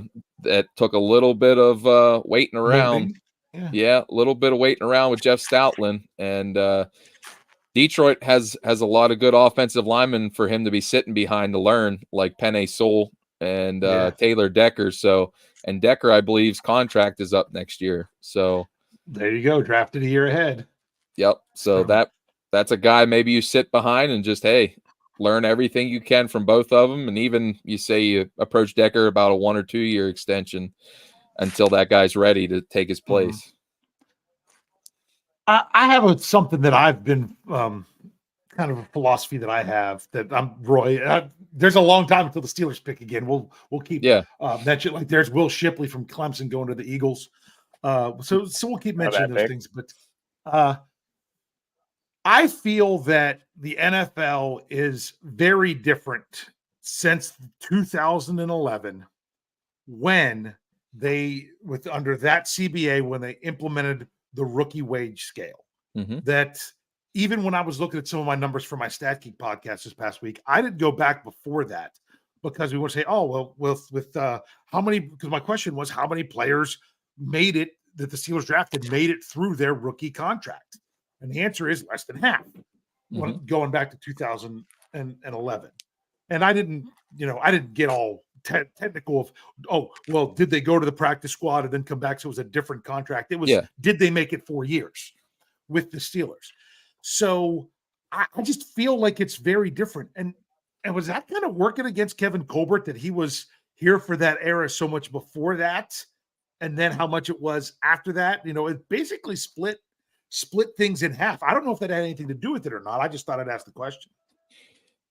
I mean, you kind of just play by the rules you're presented to you. So that you had to take more into account, especially your first round picks back then, all the guaranteed money that were put on your salary cap. We can see Jamarcus Russell and the craziness that dealt with. And even Sam Bradford, who I believe was the last quarterback that he made more money as a rookie than a lot of the middle third of the quarterbacks that were veterans that were there for 7-8 years. So yes, I do think it may have contributed, but I also think that the NFL as a whole is going to have to look at the way contracts are structured here in the coming years. And that's an interesting discussion we can maybe get into for another time, because I think the next CBA is going to be very interesting. You see these players in all the different sports getting all the guaranteed money. And I know the NFL owners are never going to want to give them 100% guaranteed contracts. But I really could see a situation where you could have it as one player on your salary cap does not get counted towards your total, so that you can almost have what's called like a LeBron James rule. Well, kind of like how MLS has that designated player thing where it's like you can designate that doesn't count against your salary cap. Yeah, so that being that then that way each team could have their one identifiable player, and you could give them basically whatever, whether it's the John Elway deal where you could offer them 5% in the stake of the team or whatever it may be. But I think we're not very far away from that type of a discussion when we're talking about contracts. And I also think that in the next CBA, we're going to see discussions about shortening the length of what a rookie contract deal is. And I think it would be more the fact of what you're saying, Dave, is that the limited amount of time that you have in your career, these players are going to want more chance to test the open market earlier. I could see us going to a structure where instead of a 5th-year option, it's going to be a 4th-year option. A third, these 2nd and 3rd round picks will only be, 3-year contracts. And then that 1st round picks get you the option for the 4th. And then all these day 3 guys are only 2-year contracts. And then you can hit restricted free agency or undrafted free agency. So I think we're going to see a kind of a changing of the guard here in some negotiations. I know it's going to be a rough road because owners are hard to negotiate for. But there's just a lot of things that have been in the equation as far as, the upper tier players in the NFL always get paid, but it's that middle class of, are they being able to secure their money with no guarantees after, say, the first or second years. So it's going to be an interesting dynamic. And I also, as somebody that's just an NFL fan in general, I think we may see an expanded amount of roster space, not only in the offseason, but maybe through the season, as they already did with the practice squad roles here with 16 players, with veterans now on there. I think with the rebirth of the UFL and the USFL and the XFL coming together, I don't think we're very far off if that makes it a few years that we don't see a designated minor league, some sort of affiliate for some of these NFL teams, in the NFL Europe type mold. So, but it's got to work out. There's a lot of big space theories I have with the NFL to dive into, but it's interesting to think and say maybe the next 10 years what we're talking about with roster construction. Well, we've got a good bit of time before the Steelers' next pick, unless they make a move. So now's a great time to talk about these kind of things. Well, not to get too far ahead. Chris, what do you think about all those stuff? I was going to say the Ravens just took TJ Tampa. Man, they're killing us here. Hez Walker and TJ Tampa.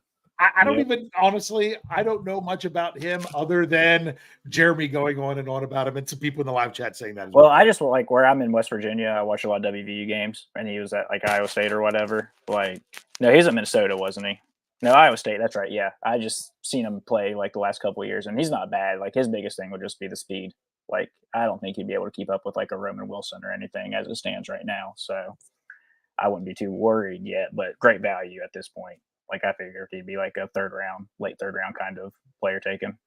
Yeah, and just to catch up here too, Chris, being you were saying, the Lions actually dealt a third round pick from next year to go up and get Manu, the tackle. So that's a heavy investment to go up and get Manu, the tackle, from British Columbia there. So they called him Baby Shaq as a high school hooper. So you see that physical ability there.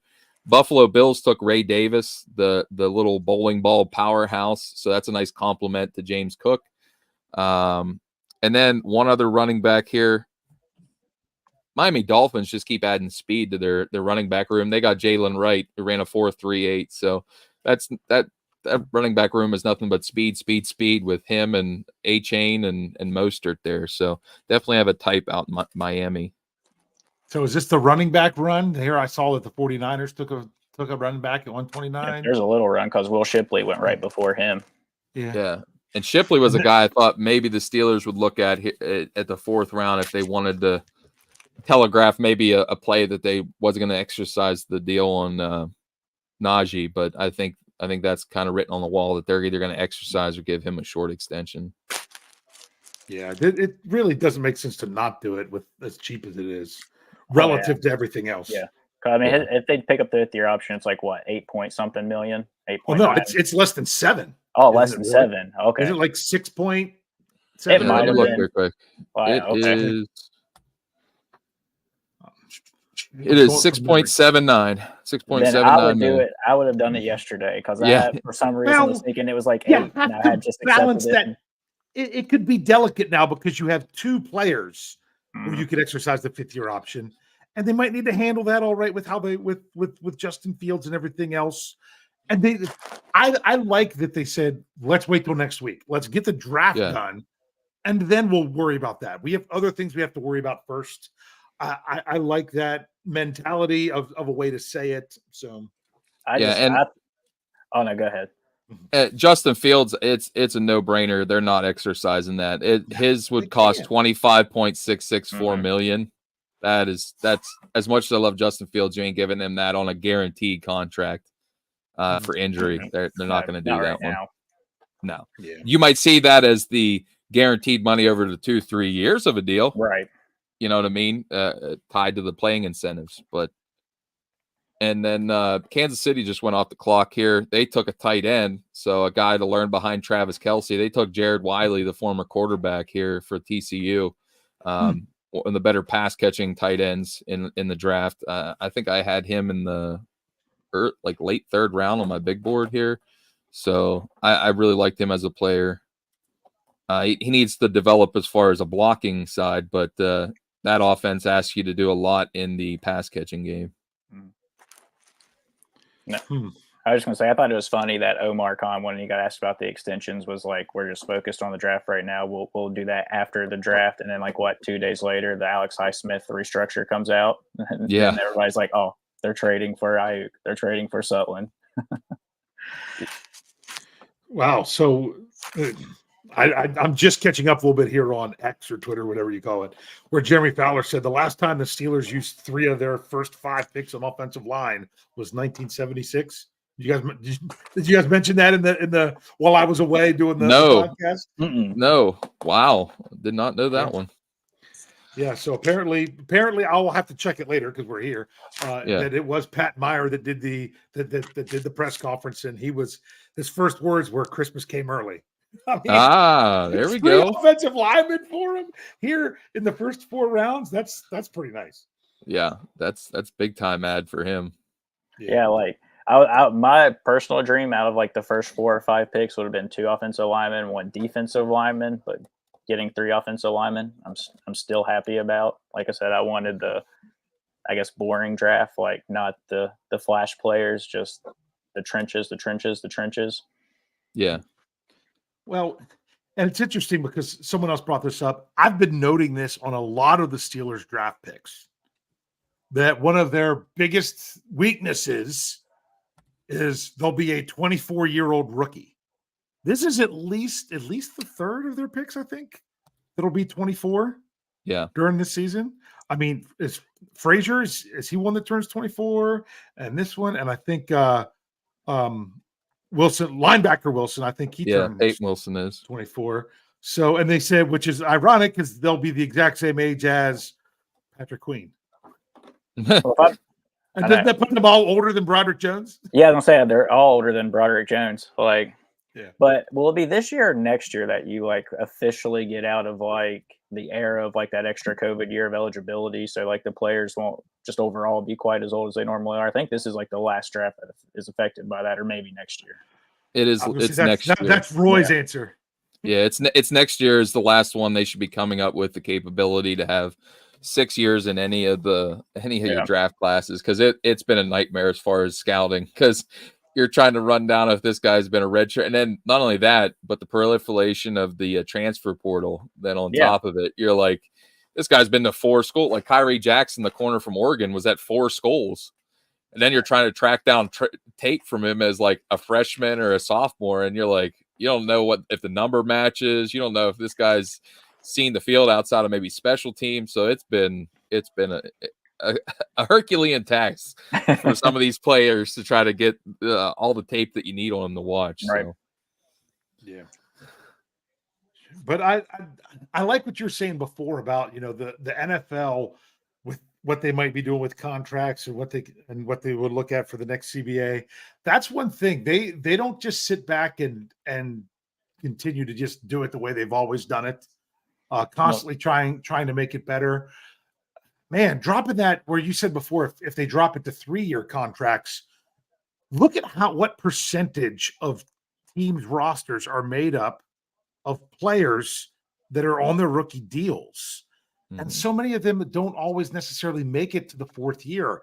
I just don't know how they could continue to do it, because free agency it seems like there's a huge divide. It's either a big contract or it's a veteran salary benefit contract.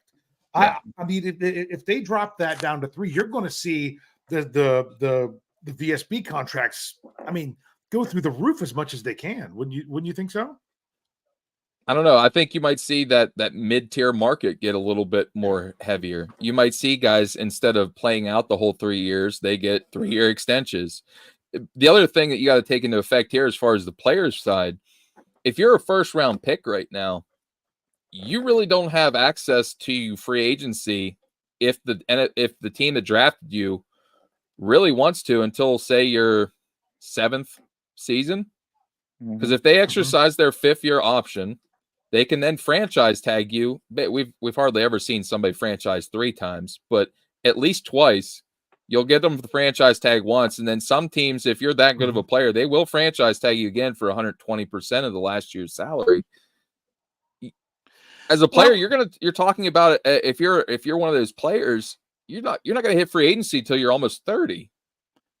But it's not like when you're dealing with fifth-year options and franchise tags that's nowhere close to the same as what they would be making on the rest of their rookie deal. So you're talking about at least getting a significant bump. Now, if you're a superstar, does that mean that you're getting that huge bump? Yeah, but you're talking about such a small percentage of the NFL. I mean, if there were 2 of those type of players on every NFL team, that would still be a lot. Yeah. So, and that's one thing NFL owners don't get to be where they are without being smart. You know, I mean, some of them might have their teams inherited to them, but generally they're even not going to get that if they're not smart. Yeah. And with the last CBA, I said, hey, they did what they needed to do. They looked out for the little guy. They really bumped up the minimum contracts over the years of the last CBA, which means you're going to get over half the league voting for it because they're those minimum contract guys. So if you're just constantly bumping the minimum, that's going to keep the majority of the players happy more than anything. Yeah. And then Roger Goodell, I don't know if you saw him, like when he's talking to Pat McAfee, he was talking about pretty much like cutting the preseason back even more and adding that 18th game, pushing the Super Bowl back to like President's Day weekend. So like that season gets more meaningful, a little bit longer. Players are, like you said, going to want to have a little bit more control of their destiny, more money. Like the NFL, it's going to be interesting over these next handful of years, and especially with the next CBA, like what kind of a direction they're building for. Yeah. Yeah. Well, we all know they're the leader in sports right now. There's no other, juggernaut as far as media deals. It's just always funny that the biggest juggernaut is the one that doesn't have guaranteed contracts. Yeah, baseball and basketball especially. If I was to look back at the CBA in total, I would look at some of the, mechanisms that the NBA has in place to where you can sign a max contract early, or you can exempt a player. Like they need to kind of have a headspace where they're getting ideas that are in total where it's going to help everybody. But Dave makes a good point. Why do the owners want to mess with something if they're saving money and not having to pay out millions of dollars to other players? It's kind of a catch-22. Yeah. Well, it's the superstar players are just such a small percentage of what you're doing. And if you're talking about expanding rosters, which means obviously then you got to bump the salary cap based on what they would have to do there. I mean, that would take a lot of work. But you think you could see with the next CBA a big overhaul in some of these things? I think it's going to be something that's going to be discussed. I think that's going to be something that's 5 or 6 years ago away from that, right? Yeah. I think that's something that's already being discussed. Let me put it this way, behind closed doors.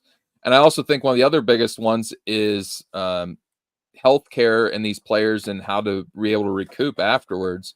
I would be highly surprised that we don't see marijuana being a big thing that's being discussed in treatments. I think that's going to be one that's especially with how many players have come out with their addiction to painkillers and what they had to deal with having to just get through a career or even a season. I mean, go listen to Calvin Johnson's story, and there's a reason why he retired so early. The man could barely walk up until a few seasons after, letting his body heal. He looked good here at the draft, but that guy went through a lot. And a lot of these linemen and stuff, like you guys, you have these offensive linemen, like the human body's not supposed to be 6'8", 360 to be offensive linemen.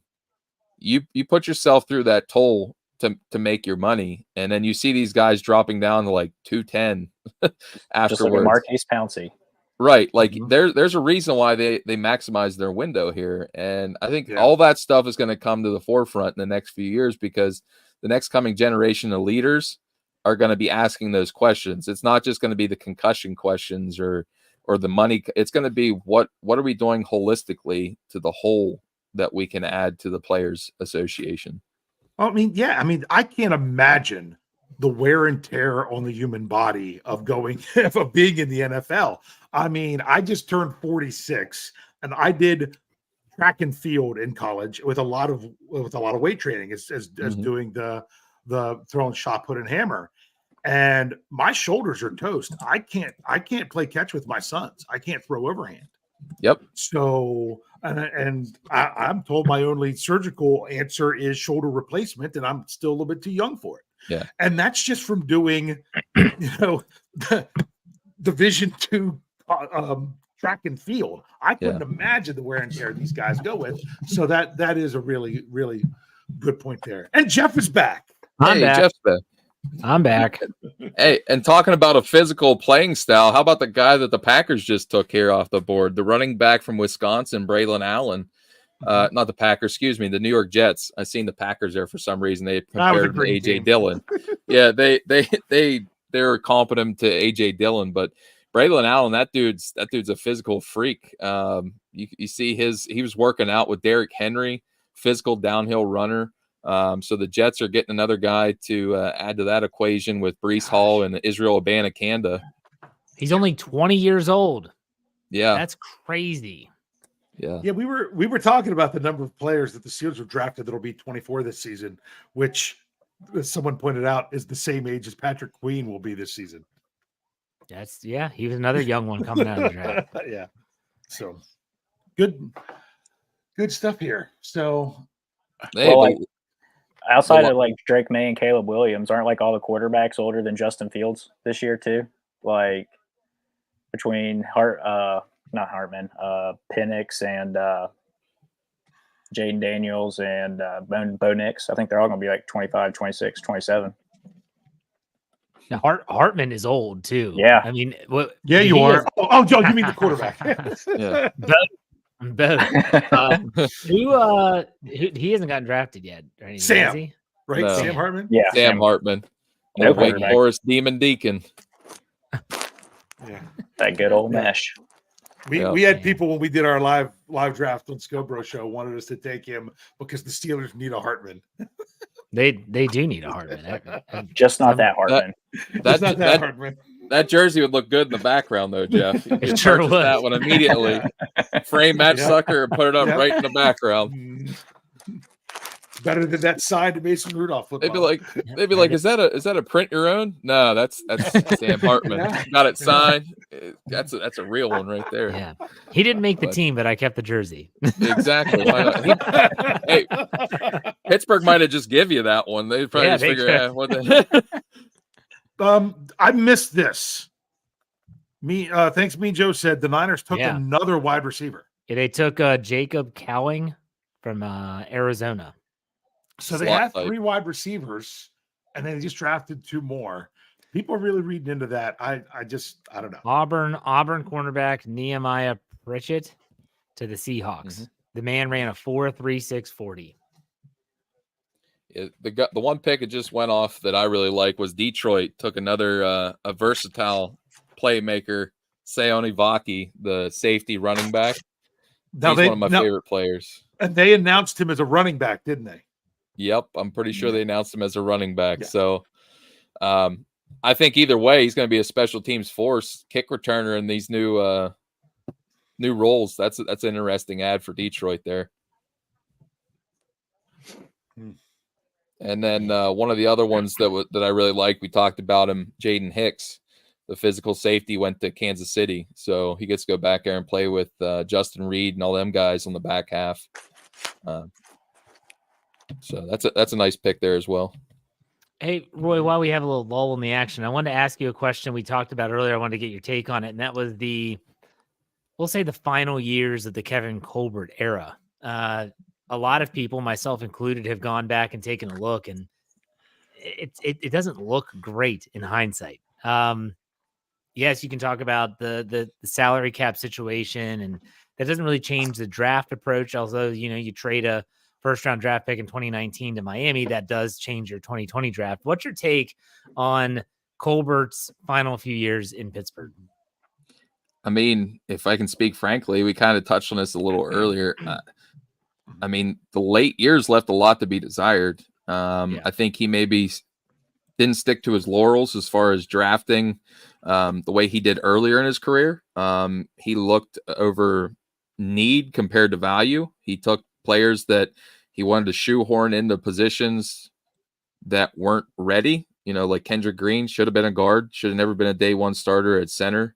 And I think that he also maybe didn't pressure the coaching staff to stick players where they needed to be playing, like Kevin Dotson playing at right guard instead of flipping him back and forth. I think the panic to go up and get Devin Bush after the Ryan Shazier injury, trying to shoehorn a player in where maybe you should have sat back, got value, and maybe traded up late in the first to go get another linebacker. Or, it's hard to criticize a guy because in the moment he's trying to maximize the window of a franchise quarterback's waning years. Yeah. And there is something to be said to trying to negotiate the salary cap with that deal. I know Chris and I were kind of talking here while you were going about Omar Khan really hasn't had to deal with that he hasn't had to deal with a franchise quarterback contract and still showing the aggressiveness that he's shown in these last 2 years since he's taken over. Colbert early on, I mean, he was money in the first rounds. Then you could usually count on at least 1 to 2 players in the day 2 or day 3 that were going to be high value contributors. Those last, say, 5-6 drafts, there was really an empty cupboard, and even his first round picks lost the luster and consistency. And then I think even his last draft telegraphed that with Pickett. If Kenny Pickett wouldn't have been wearing a Pitt helmet and they didn't have the familiarity with him, would they have drafted him in the first round? Yeah, it's a good question. It's something that you obviously, our connection, it comes from Jim Wexell. And if you read Jim Wexell's On the Clock book, which anyone that's listening to this, I recommend all of Jim's books. His Palomalu book, it's long, it's worth every page. Tiny print. That's what kills me with that one. But it's great stuff. It's a phenomenal book. The On the Clock, there was a part of that book it was really sad for me. It was at the very end of the Chuck Noll era. And I don't know which scout he was talking to. And they said that at the beginning years of Chuck Noll taking over in 1969, and when they started to shape this team and make the changes, they talked about these fiery conversations and debates they would have in these scouting meetings where guys are just going to battle for their players that they think are going to be that guy. And then in the 1980s, in the late 1980s, they said those discussions and debates just didn't happen anymore. And I guess sometimes you have someone that's in that position for so long, it can probably be difficult to continually have everything that needs to be put in place. And it's a set of eyes. That's what we have right now with Omar Khan and Andy Weidel and the whole front office. And I'm sure that it's probably been an injection of excitement in the whole facility, I'm sure. But I remember that from Jim's book, and I was kind of like, man, that's kind of sad. Be careful, it's the end Jeff, of an era. because that's what too many Steelers fans is they're reasoning behind hashtag fire Tomlin. It's just been too long. That need to be And it's not that's not a valid point. People say that about Bill Cowher. That Bill Cowher, his shtick for so long was, we got to do it. We can do it. We can finally win the big game. And when they did, he was kind of like, well, now what? What do I say now to these guys? Long. Yeah, it had been so long. Maryland cornerback Tarheeb Stills to the Chargers. Latest pick there. So where are we in the draft? I'm still going to blame all that stuff on Randy Feeder and Matt Canada. That's just what I'm going to do. They were the reason. Kevin Colbert was fine. Well, if you blame Randy Fichtner, you got to blame Ben just a little bit. Yeah. Not a whole lot, just a little bit. He got his guy. Hey, the draft, it's really a coin flip. Even in the first round, it's a coin flip. You have to put in so much work just to try to get the 50-50 odds to tilt slightly in your favor. You have to work your tail off to get all the information to have what is almost 50-50 of it working out to go in your favor, especially at the quarterback position. When I did that breakdown of how many first-round quarterbacks really work out, less than half, like 33%. It's crazy. Yeah. I'm not a couch GM here. Like, that's not me. I've never said to be someone that knows all the prospects. That, there's some people that I honestly feel like, absolutely, I could do this job. I couldn't do this job. No way I could do this job. So I'm here just I'm just taking it all in. That's all I am. So, all right, let's see what's going on. They say Zach Frazier's wearing number 54. There you go. His college number was available. So it was available. For those that were curious, for those Jersey people out there, that's Brian Davis and Shannon White. I'm sure will get himself a Zach Frazier jersey. He should. If not, we need to take up a collection for the guy. Hey, here's an interesting stat here from Michael. I think it's Birch from the Steelers PR department. He said Pittsburgh used 3 of its first 5 selections in the NFL draft on the offensive line for the first time since 1976, when they selected Ray Penny at center, James Files, and then Ron Coder from Penn State. Interesting. You added the names. We talked about that stat while you were gone, but we didn't have who the players were. No. So that's good. Notice not none, but the only name that I even recall from that is Penny. Penny. Right? Yeah, that's what I was gonna say. Yeah. Well, they took back-to-back. They took 2 centers. Yeah. Which I guess maybe McCormick could flex in, but we'll see. Mm-hmm. I still like it. Build the trenches. After it was that. See, Roy, honestly, that's my biggest thing with Colbert is I felt that he just at the end, the biggest thing is because you knew you were at the end, you want to do everything to set it over the top. I felt he neglected the offensive line so much, especially, I mean, with no first round pick after David DeCastro. Yeah, that's what got me more than anything, because I'm an O-line guy. Well, and the thing, like, my one criticism would be he didn't utilize free agency well enough. And when he did jump into the free agency, it was with players with question marks. You know, you had guys like Ladarius Green, complete bust. I get what they were going after. You wanted that seam stretching tight end. And that little bit of time he played, he was fantastic. But we're talking about what you just said there. We knew Ben was coming to the end. You knew Pouncey was retiring. If you want to maximize that window, is what we were talking about earlier with our veteran defense, then you go match that with the parts around you. You go out and sign a veteran offensive tackle or veteran center to be the replacement. You don't draft a guy from Illinois and tell him, you know, what he had 13 starts as a center or 11 starts as a center at Illinois. I can't remember from the top of my head back in that class, and say, Kendrick Green, you're not going to be our starting center. That's not fair to the kid. Amen, brother. Amen. I was going to say. in Ben's last year too. Clemson edged Xavier Thomas to the Cardinals for this recent draft. Well, see, but my thing is that's the difference between paying a franchise quarterback and not. What you can do in free agency.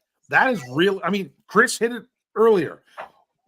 Your situations with what's going on with your other contracts. Yes. Do you have TJ Watt? Absolutely. Are you still at the end of Cam Hayward? If you still think about it, Cam Hayward is still cheap compared to other defensive linemen, you know, as long as he's healthy, because he missed so much time last year. So yeah, you have those, but really it's the quarterback that does the handcuffing. It is, but it isn't, because I think COVID kind of showed us another mechanism that wasn't being used.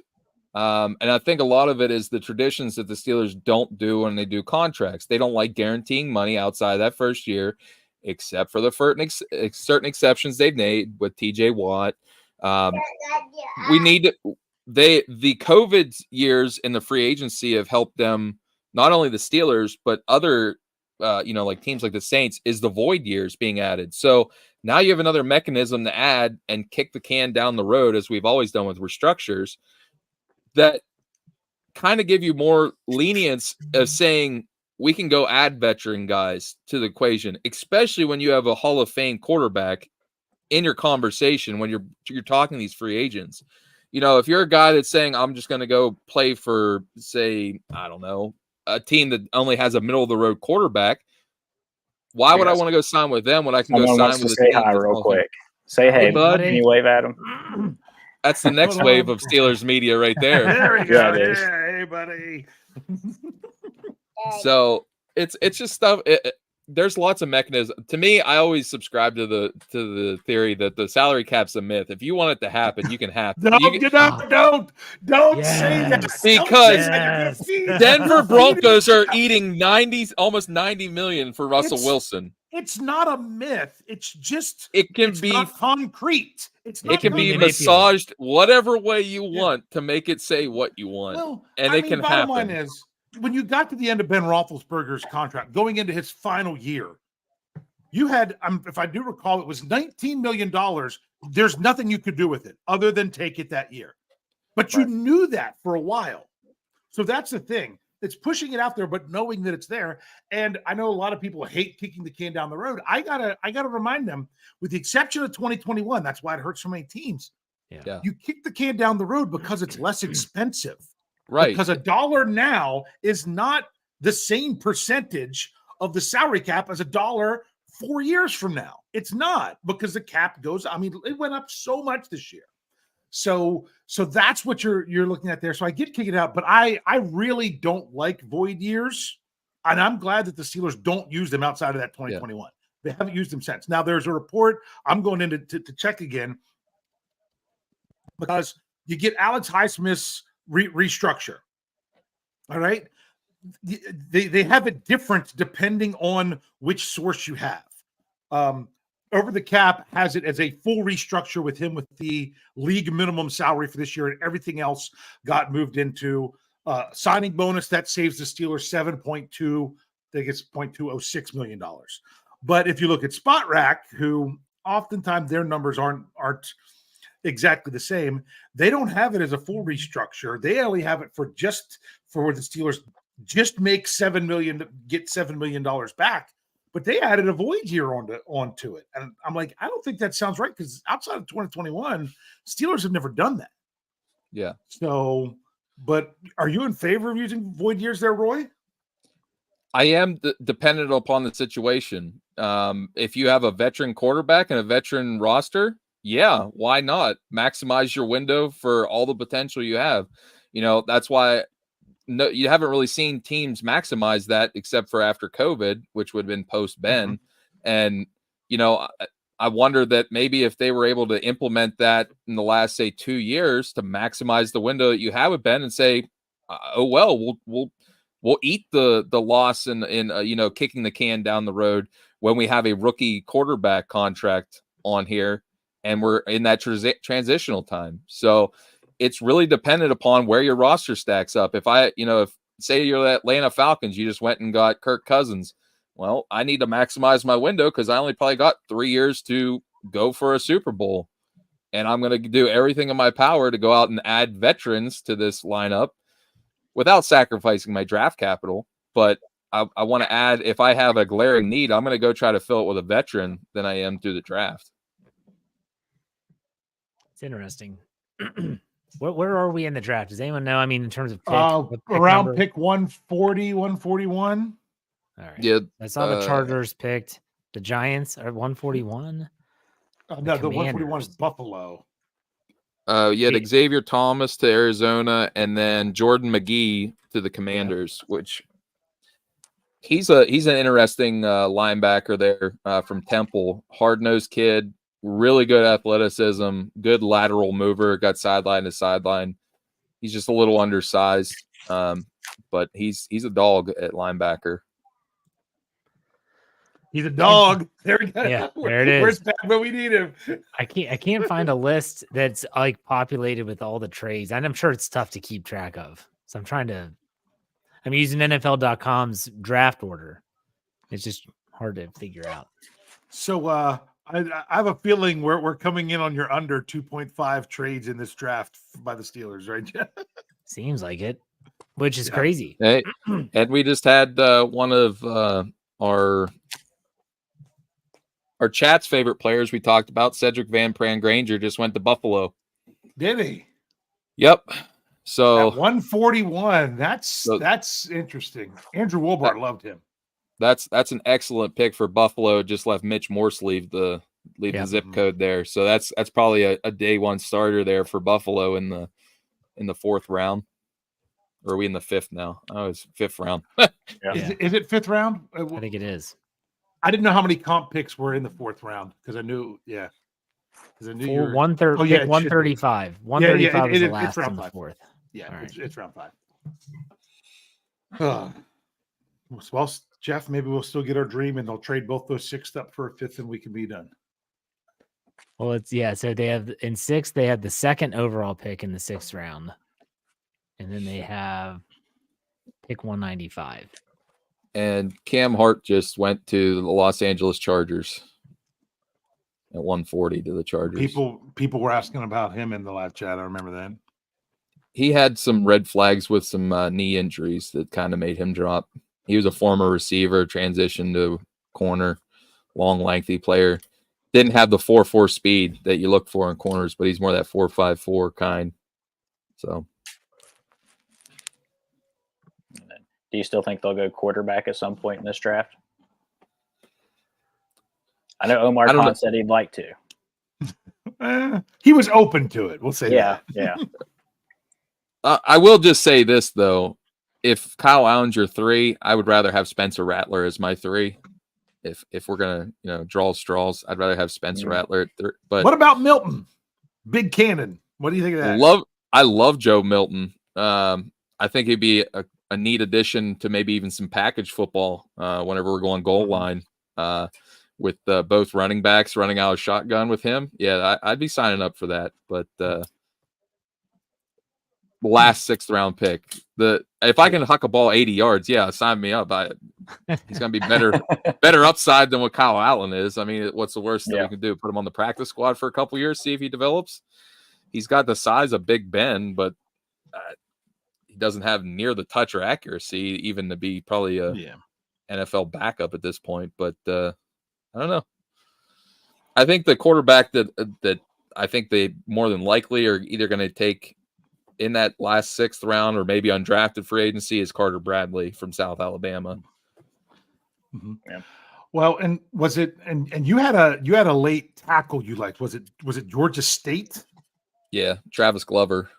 I would be shocked if they went a 4th offensive lineman though at this point. I think that one's off the table. Hey, I got trivia. Too bad Bad's not here, but I got trivia. When is the last time the Pittsburgh Steelers did not make a pick in the 7th round? Because they don't have a 7th round pick right now. Oh man. See, because to me that changes your philosophy. Before I'll say it again. Dad likes to quote me with this. I look at 7th round draft picks as undrafted free agents you didn't want to fight for. That you just want you got to have a little bit different philosophy when you don't have a 7th round pick. Do you really want to do that with a 6th round pick? I'd be fine if they do.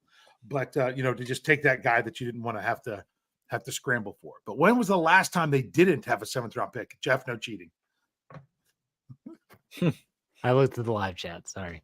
Oh, did they already say? Oh, I thought you were looking it up. Oh, I don't know. 2011.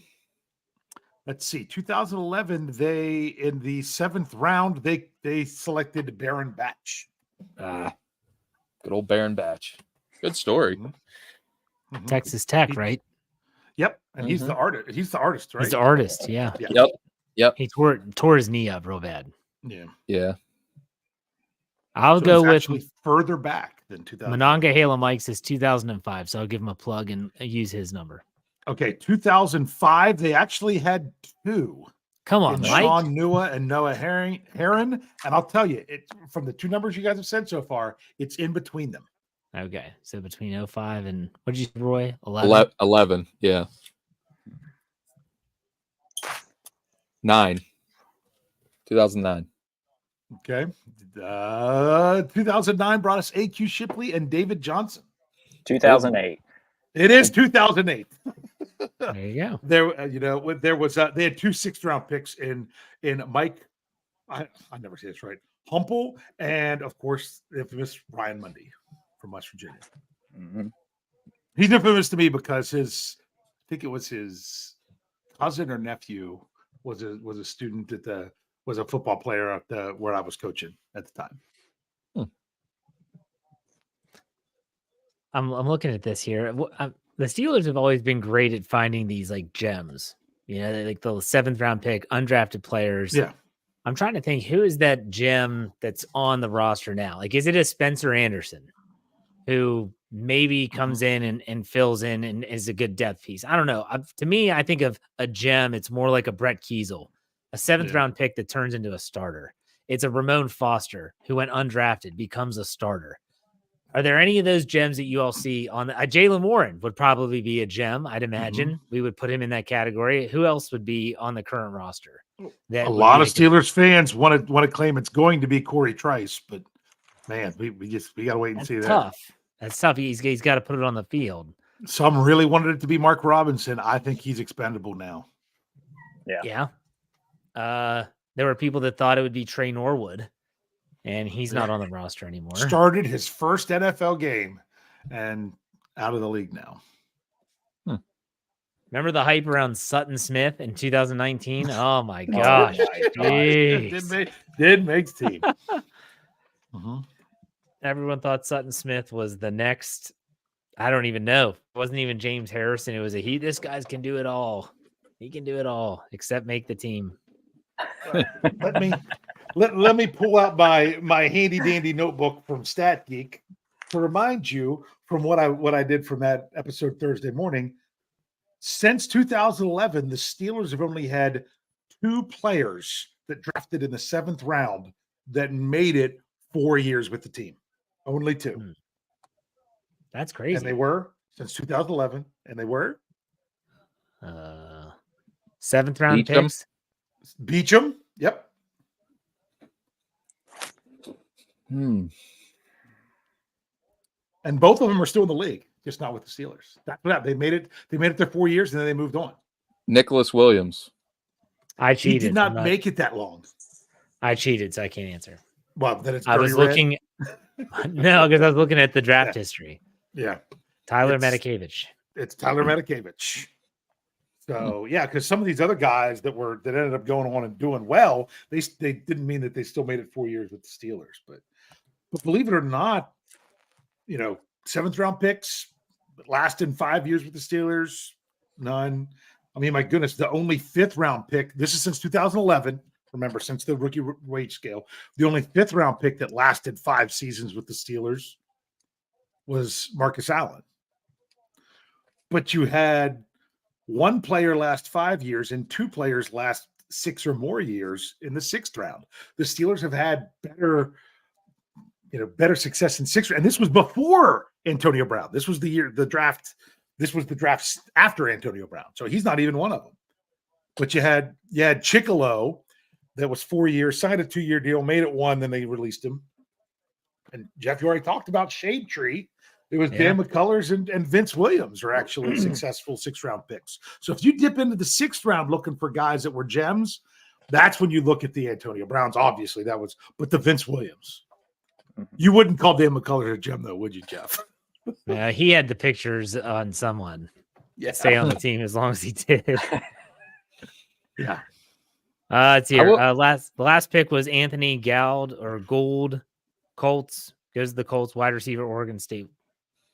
Yeah, I see it running on my TV screen right now. Big time punt returner. That's what his calling card is. He's a special teams guy. Big return man. One of the better ones in the whole draft. He's only about 5'10". Really good agility. But as far as you guys were talking about under the radar guys on the roster, I'll give you one of my hot takes here after we got Fatanu now. I think Dan Moore's going to get cut before the end of training camp. And but they need a third tag. Do you think Dylan Cook? Because do you think Dylan Cook's the guy? I know they really like Dylan Cook. And then you might know this, Roy. Maybe Jim can tell you this, but I don't even know that he would know. I got people saying how much they liked Kellen Diesch on the practice squad. Yeah, Diesch was a good player. He fits that outside zone from Arizona State. He's a little bit shorter armed than what you think. I think he's only like 32 7/8 or only 33, just a little over as far as arm length. That's why he went undrafted as far as a tackle. But Dylan Cook, I know they like him a lot. He's a former quarterback.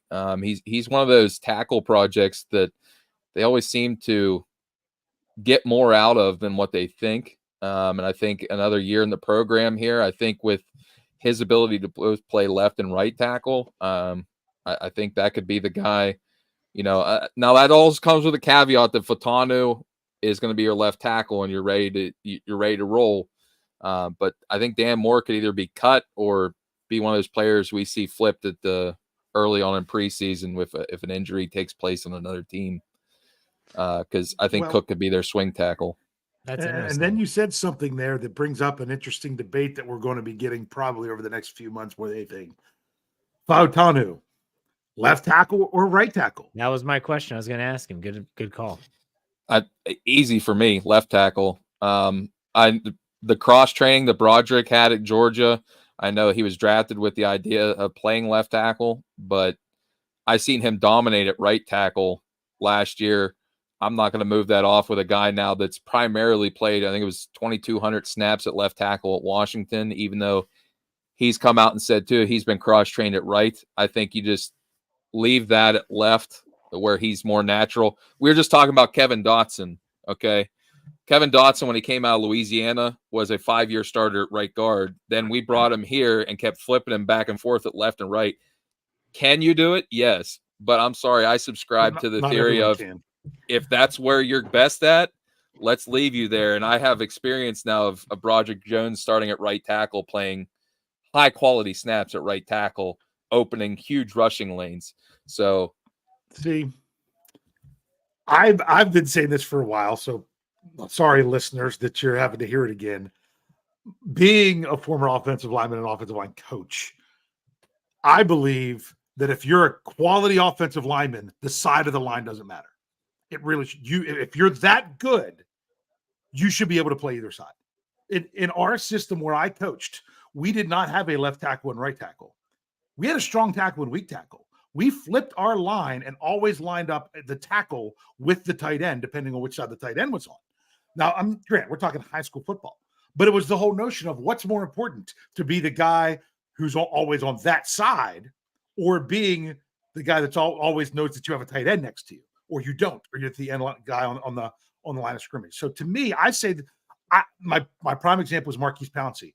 That dude almost ended up having to take snaps at left tackle in a game because of some injuries that happened. But he was good enough that he could do that. To me, when I say a lineman can only play one spot on the offensive line, I say, and some of it I have to actually say is football IQ. I don't know that they're as high a quality of a player. You take a guy in the first round, I think he should be able to play either side, but that's me personally. And I also, the whole idea that Fautanu, he didn't play the blind side. That was my hogwash. So the left-handed stuff doesn't matter. No, absolutely not. No, that's all hogwash. I flipped from left tackle to right tackle in a season, and it was. I wasn't worried about footwork or anything else. See, I think some fans, I think some fans, they heard Mike Tomlin say that Washington's, a lot of their play calling and the way their offensive scheme was developed was left-handed. And I don't think he was meaning that it was of Michael Penix Jr., who's a left-handed quarterback. It's the fact they ran a lot of stuff to the left side because why? He was there. Yeah. So that's kind of what I think I heard it once, had to go back and listen. I was like, okay, that's not what I heard. I was listening to what he was saying. All right. I'm okay either way, because honestly, I still think Broderick Jones' best game last year was the Ravens game when he played at left tackle. I'm not saying he has to go there. Right. I'm just saying he's good. But I've also said this: if the weakest spot in Broderick Jones adapting to the NFL was his pass protection, then you're better off having him take his lumps on the right side versus on the left side. But now the fact that you should have a quarterback who might hold on to the ball too long, but at least they're not trying to duck and roll left every time there's any kind of pressure, is actually, it should be able to help a little bit. I think the thing we can all agree with is this is a good problem to have. We have two tackles that could play either. So whether it's left or right, we're really talking about a conversation here that Andy Weidel was a part of with Philadelphia a number of years ago when they selected Lane Johnson. Lane Johnson, everybody said, was going to be the left tackle of the future because James Peters was ending his career. Guess what? James Peters, I think, made 2 more Pro Bowls while Lane Johnson was an all-pro right tackle because they were both that big-time athletes. Yeah. So for me, whether they're both left or right, I care less as long as they're high quality starters. I'll let that to Pat Meyer to figure out. But we have both pillars on the outside. We got that keystone in the middle. I'm game. Let's make so this excited. roll. Let's talk about the big elephant, the black and gold elephant though in the room, and we could talk about offensive line play and the guard that they just signed and McCormick. We could talk about the center and Zach Frazier, but do they have the most important position in professional sports? That's the question that's weighing on my mind because they're building this roster. But if you don't have a quarterback, that's a problem. So I don't know. There's a part of me that's hoping that Justin Fields gets to play and plays really well because then he's young and maybe a future quarterback. I hope Russell Wilson. I don't care. I just hope that one of these guys can raise the bar.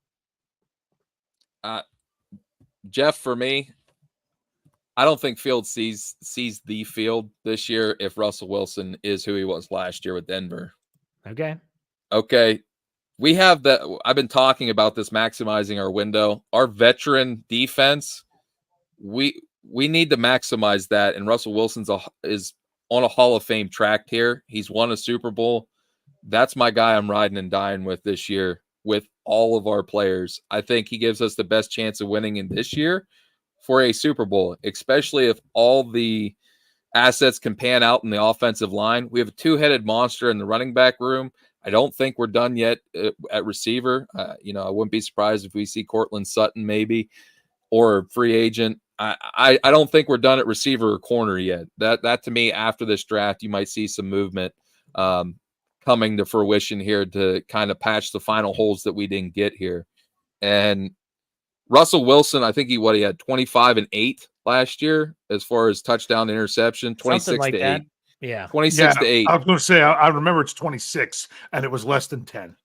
I went back and watched that tape and he is playing better than what we've seen in the last 3 years under center with Pittsburgh.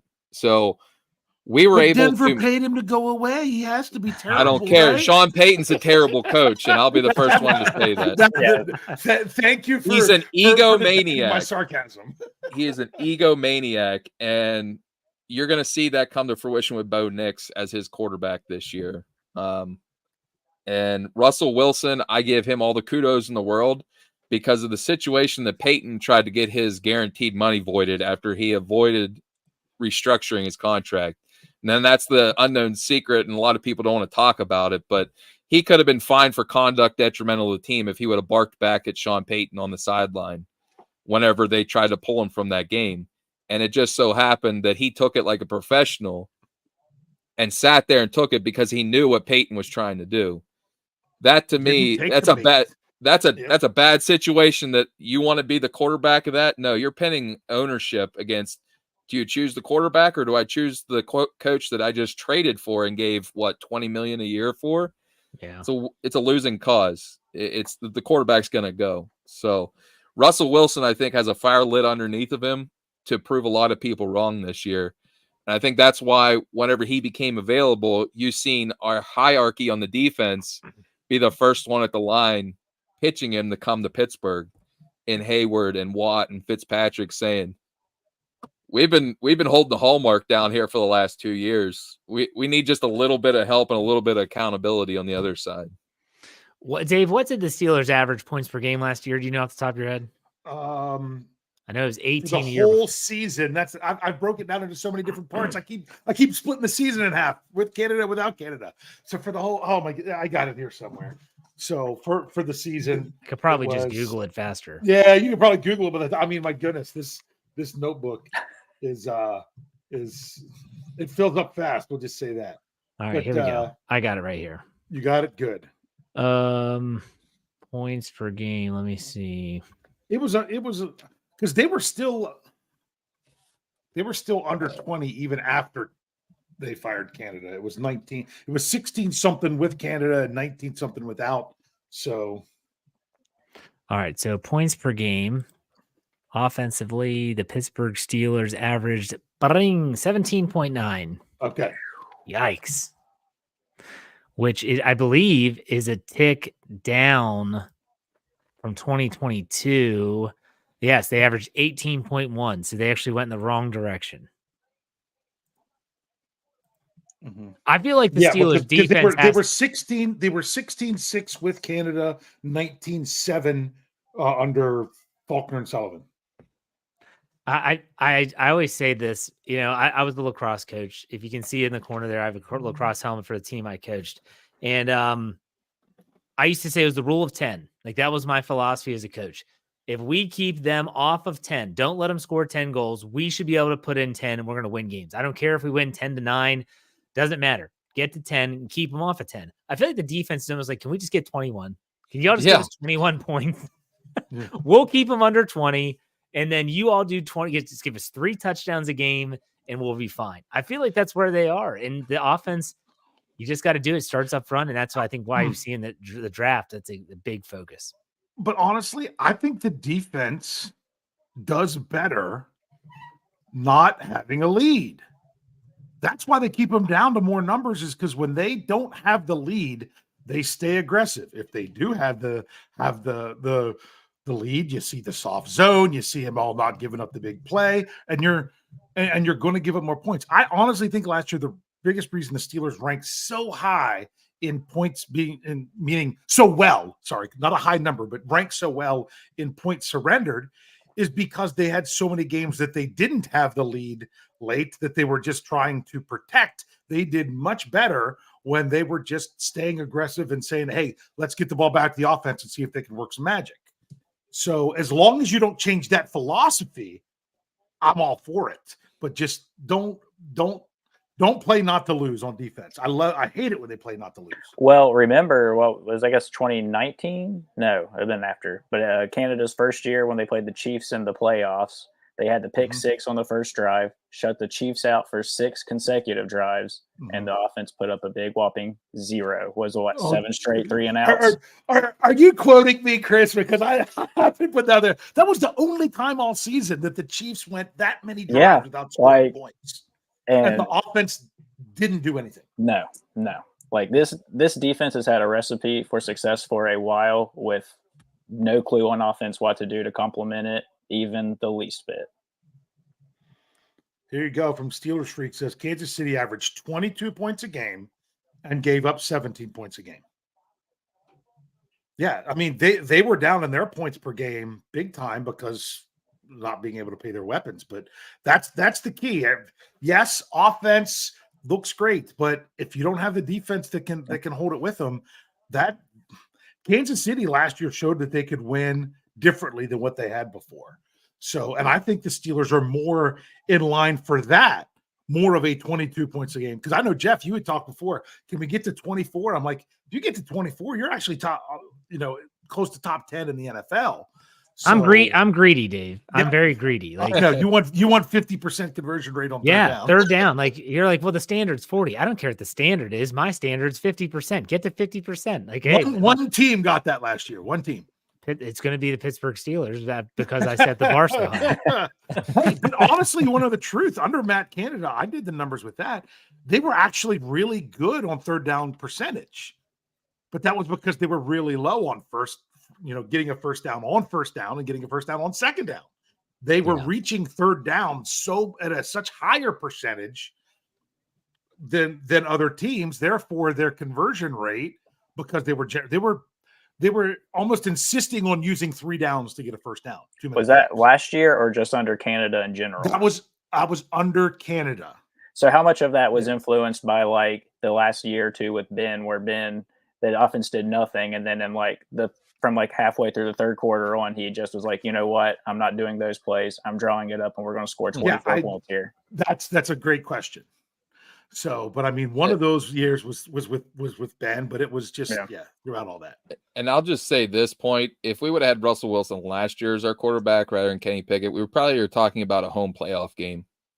Yeah, just saying. I mean, bear in mind. I'll be honest with you, as bad as people want to say it, and I don't have any loyalty to Kenny Pickett now. If Kenny Pickett doesn't get injured, I think we could be talking the same thing. I don't know about really. That. Yeah. No, what screwed the Steelers more than anything wasn't Kenny Pickett as much as Mitch Trubisky. Well, yeah, no, I will say that. But Kenny Pickett's best game that we talked about all year was that Bengals game the week after Canada got fired. 16 points still. Yeah. Yep. Well, Deontay Johnson drops a touchdown, then they fumble it away the next play. But you can make excuses all you want, but yeah. But and remember, I also laid that out under Canada that the Steelers didn't throw passes for more than 25 yards, and they wouldn't throw the ball in the red zone. Yeah, it's kind of hard to score touchdowns when you do that, passing touchdowns. Well, and it could be offensive coordinator stuff, but nothing ever looked right with Kenny Pickett. And I can talk myself into anything, but there's nothing that when I'm watching the eye test, it's like this just looks discombobulated. Like nothing looks smooth, nothing. And go ahead, Roy. The problem that I had was the last 2 years I was down the field covering training camp for Jim. Their offense looked completely different in training camp. Their execution was there. I came home and was telling one of my friends, I'm like, if we're not top 5 in the offense, we got weapons everywhere. But it just seemed like it flipped the script whenever it came to game time, or if it wasn't a preseason game.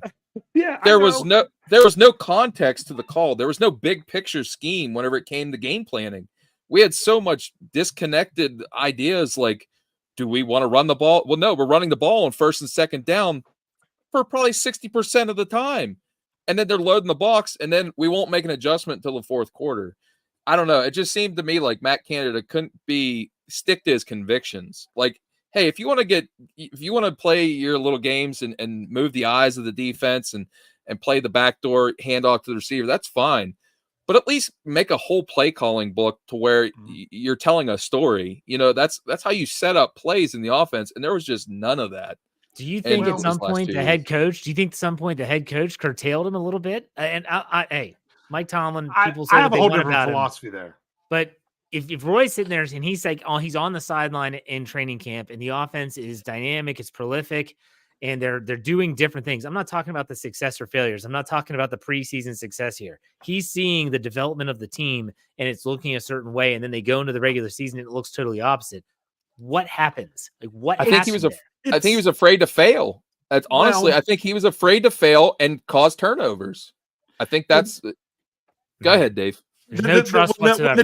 When the defenses open up the football coaching for dummies, nice Waterboy reference, and actually game plan against what Matt Canada does, he couldn't handle it. He couldn't. No. He could go against a generic defense that you see in the preseason or that you're getting looks out there in training camp. But the moment someone could game plan against him and he had like telltale tendencies based on personnel and formations that you knew what was coming, that's why you couldn't have success. When teams weren't game planning against him, his offense looked great, but you could game plan against it so easily to just shut it down.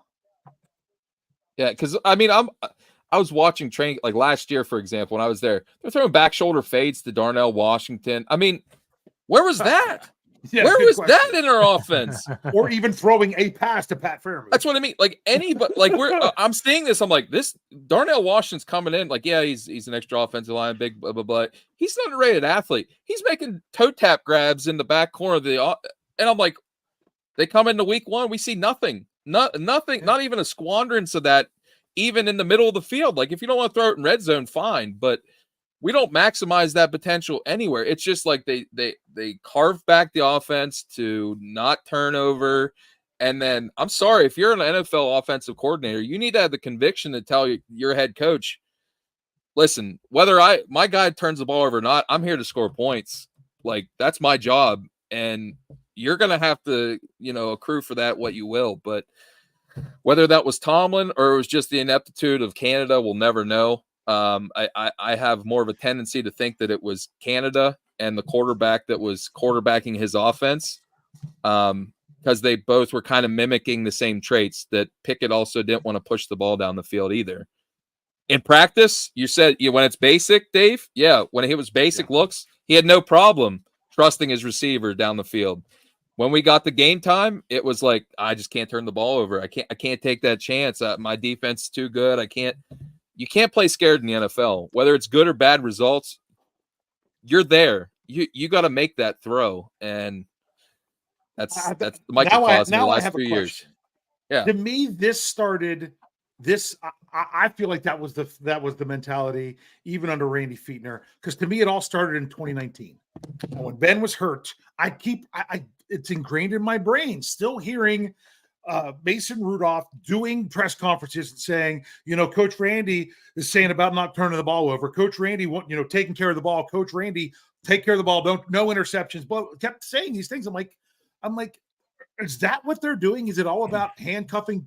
Is it no turnovers that driven that you're just not even trying to be successful? Listen, when you're an NFL quarterback and you're an above average quarterback, you take that with a grain of salt and you still make your plays. To me, it's just that they didn't have the moxie or confidence in themselves to say, I hear you, but I still got to go put the ball where I think it's the best. And I think that's what Rudolph did with his last 4 games. Right. And that's what I was just going to make the point. The last few weeks of the season, Rudolph showed confidence, like, screw it, this might be my last opportunity in the NFL. Yeah. I got to at least put tape out there, and guess what? He got a backup deal in Tennessee for it. That touchdown pass to Deontay Johnson against Baltimore in the ring, best pass by a Steelers quarterback probably in like 2 years. Amen, Chris. He dropped one in the bucket in Seattle too. That was awesome. That was just, and that torrential downpour over the middle like that to Deontay, and Deontay not drop it, his best catch probably in 2 years. And what I think really, really helped was that early touchdown on just a basic route to George Pickens that just busted it. That's just like, Bengals. You know what? Yeah, we got this. Let's just roll. All right, which is what we need. That's what we need. Yeah. We need the confidence back in our offense, not to just not turn the ball over, but to say, I know where the ball needs to go, and I know how to make points show up on the scoreboard, and that's what Russell Wilson's going to do. Yeah. You think Russell Wilson's going to be scared to throw the ball downfield to George Pickens? No. Do you think Arthur Smith is going to be scared that Russell Wilson's going to do it either? No. And that's exactly what I'm saying is we needed that confidence back on our offensive side of the ball to bring that swagger back. Done that between a coordinator and a quarterback, both haven't been there, done that attitude. That's really should do wonders for this offense. And now he's playing under an offensive coordinator that's going to run a very similar offense to how they won the Super Bowl in Seattle. And let's also not forget, at the end of the season last year, when they were doing the offensive coordinator search, Mike Tomlin was asked, do you want your next coordinator to have NFL experience? Yes. He didn't even hesitate. I think they did the college thing with Canada. Okay, that's not it. Like it's not it. We want someone that has a track record. But let's bring in Jason Murphy, contributor to SteelCurtainNetwork.com. Jason, what's up? Welcome to the party, man. Thank you. Glad to be here. Good to see you guys. I feel like Bruce Willis in Die Hard. Welcome to the party, pal. Like we've been doing this for almost 3 hours now. Hey, before we bring Jason, one thing we need to continually do, Jeff, for those who could be in and out. Yeah. Listening, watching. Rattler to the Saints. Yes. Wow. Make sure that you're also getting that other great Steelers podcast, that you're getting Roy Countryman's Black and Gold Blueprint, parts of the Fans First Sports Network. Make sure you get that anywhere you can get podcasts. Roy, it's every Friday, correct? Yep, every Friday. I had a special for the draft. It was on Wednesday, so it was all prime. But Fridays is the new episode every week. So this coming Friday, you'll have all the recap of the selections and the undrafted and any other type of news that we might have after the draft. Yeah, go in there, subscribe, get his stuff showing up. I'm subscribed, so that way I know every time you got a new one dropping. But we got to make sure that Roy's spending all this time with us. We got to make sure everyone's going to go spend more time with Roy. Yeah, for sure. Great stuff. I got about 15 minutes left, guys. So I'm going to stick to you. Maybe we'll get through the 5th round here. I got a little bit of stuff to do here with the family afterwards. But you can go whenever you want, Roy. Yeah. You are not obligated to stay at any length of time. Hey, when I got the invite from Dave, he's like, "Hey, why don't you come talk shop?" I'm like, "Oh man!" I told my wife, "I got to go for a little bit. These guys want to talk draft. I got a place to be to talk about some football." And she's like, "Bye." So. But I mean, it's the draft. I mean, what else? Jalen Carley. I've seen my kids once in the last 3 days. What was that, Jeff? Missouri safety Jalen Carley's, I think, to the Colts. Yeah, you want a hard hitting safety? Sign up for the Indianapolis Colts. That's who Jalen Carlisle is. He's a big time physical tone setter. He's a tone setter. He was a cornerback, I believe, early on in his career. Big physical downhill type presence there to be added. And let's talk about the Rattler drafting to New Orleans. That's an interesting fit. Derek Carr. He's their quarterback now, but they don't really have nothing for the future. So not a bad selection. I know they took the kid, I think it was Fresno State last year, Jake Hayner, in the 4th round. But now they add Rattler. I think he has a higher upside than Hayner. Wow. Do you guys see this? With no quarterbacks drafted for the gap of 137 picks. That's the longest drought in the common draft era, which is since 1967. Talk about a drop off. So from 12 to 149 is what it was? That's crazy.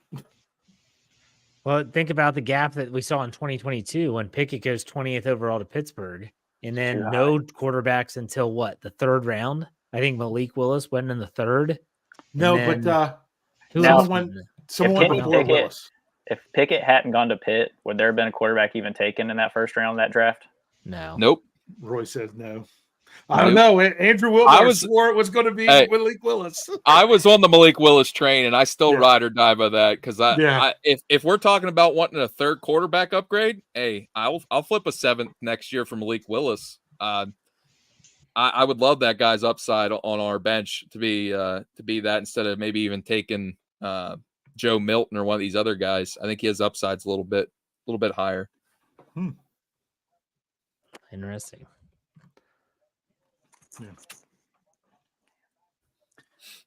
Yeah. Ooh. That's a long, but that's a good. I mean, think about that. You have a quarterback, maybe someone that could be a backup. Yeah, but Derek Carr sucks. Be the guys, fifth round, because so many went early. That's actually that's actually a good place for him to go. Yeah, and it's a good move by them to get him in that spot.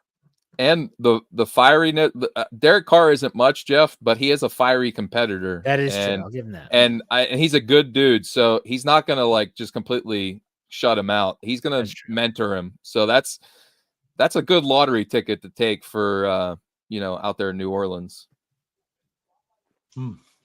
Let's get Jason's take here. Jason, what's your take on the draft so far for the Steelers? So far, I'm loving it. I mean, it's like you've been saying, the line. You gotta build those trenches, and they've done it. Those first 2 picks, and then this 4th round pick. If you put a guy with a neck roll, like KT Smith said, you can't go wrong with that. So I'm all in. Wears a neck roll. I mean, how can you not like a guy that wears a neck roll? Yeah, exactly. I didn't know people still wore those. And what's up with guys now? A coach said this last night, very end of our live stream. What's up with guys wearing almost like shorts and no knee pads? It seems like this is a growing trend. The Steelers' 1st round pick, the Steelers' 4th round pick, Wilson, the linebacker. I'm watching highlights. I'm like, are these guys wearing like the training camp shorts that you see the Steelers wearing in Latrobe? That's what it looks like for game shorts. What's going on? I don't get that trend at all. It's 1970s NBA all over again. Look out. And I know he's a kicker, but all my friends give me grief over how short Chris Boswell's pants are. Like they're up there like shorts. That is true. They always send me the meme of Patrick from SpongeBob when he's wearing the fishnet stockings. They always send me that meme whenever Chris Boswell comes out. I can't say much. It's a rare occasion if you actually get me to wear pants. I wear, when I was a teacher, I had to wear, khaki and tie and stuff all the time. Now, man, actually putting on pants, I don't even wear pants to church. So bring on the shorts. I love it. Snowing out, doesn't matter. Shoveling snow in shorts. That's true. Pez's pick takes the Orlando Magic -2.5 over the Cleveland Cavaliers. Give him a plug. Yeah. Yep. He's been hot. Yeah. Man, I really want to look at some more of this Mason McCormick tape once the day's over. That's what I really want to see, because I saw a couple things when I was getting ready to do the breaking news podcast. I'm like, they're saying he's such a good puller is the thing. Yeah. So to me, that's an intriguing prospect. Go watch how Atlanta used Chris Lindstrom. You're going to see them probably use him in the same way. Mm-hmm. So, well, fellas, I'm going to jump off here. It was great talking ball with you guys. Roy. I'll be tuning in and out throughout the rest of the day. So, you guys take care. Good job. Keep up the good work. And to all the listeners out there, make sure to check in on Friday. Thank you, guys. That's right. Black and Gold Blueprint. Go get it. Black Peace, and Gold guys. Blueprint. No problem. That's Roy's podcast. Make sure you give it a listen every Friday. And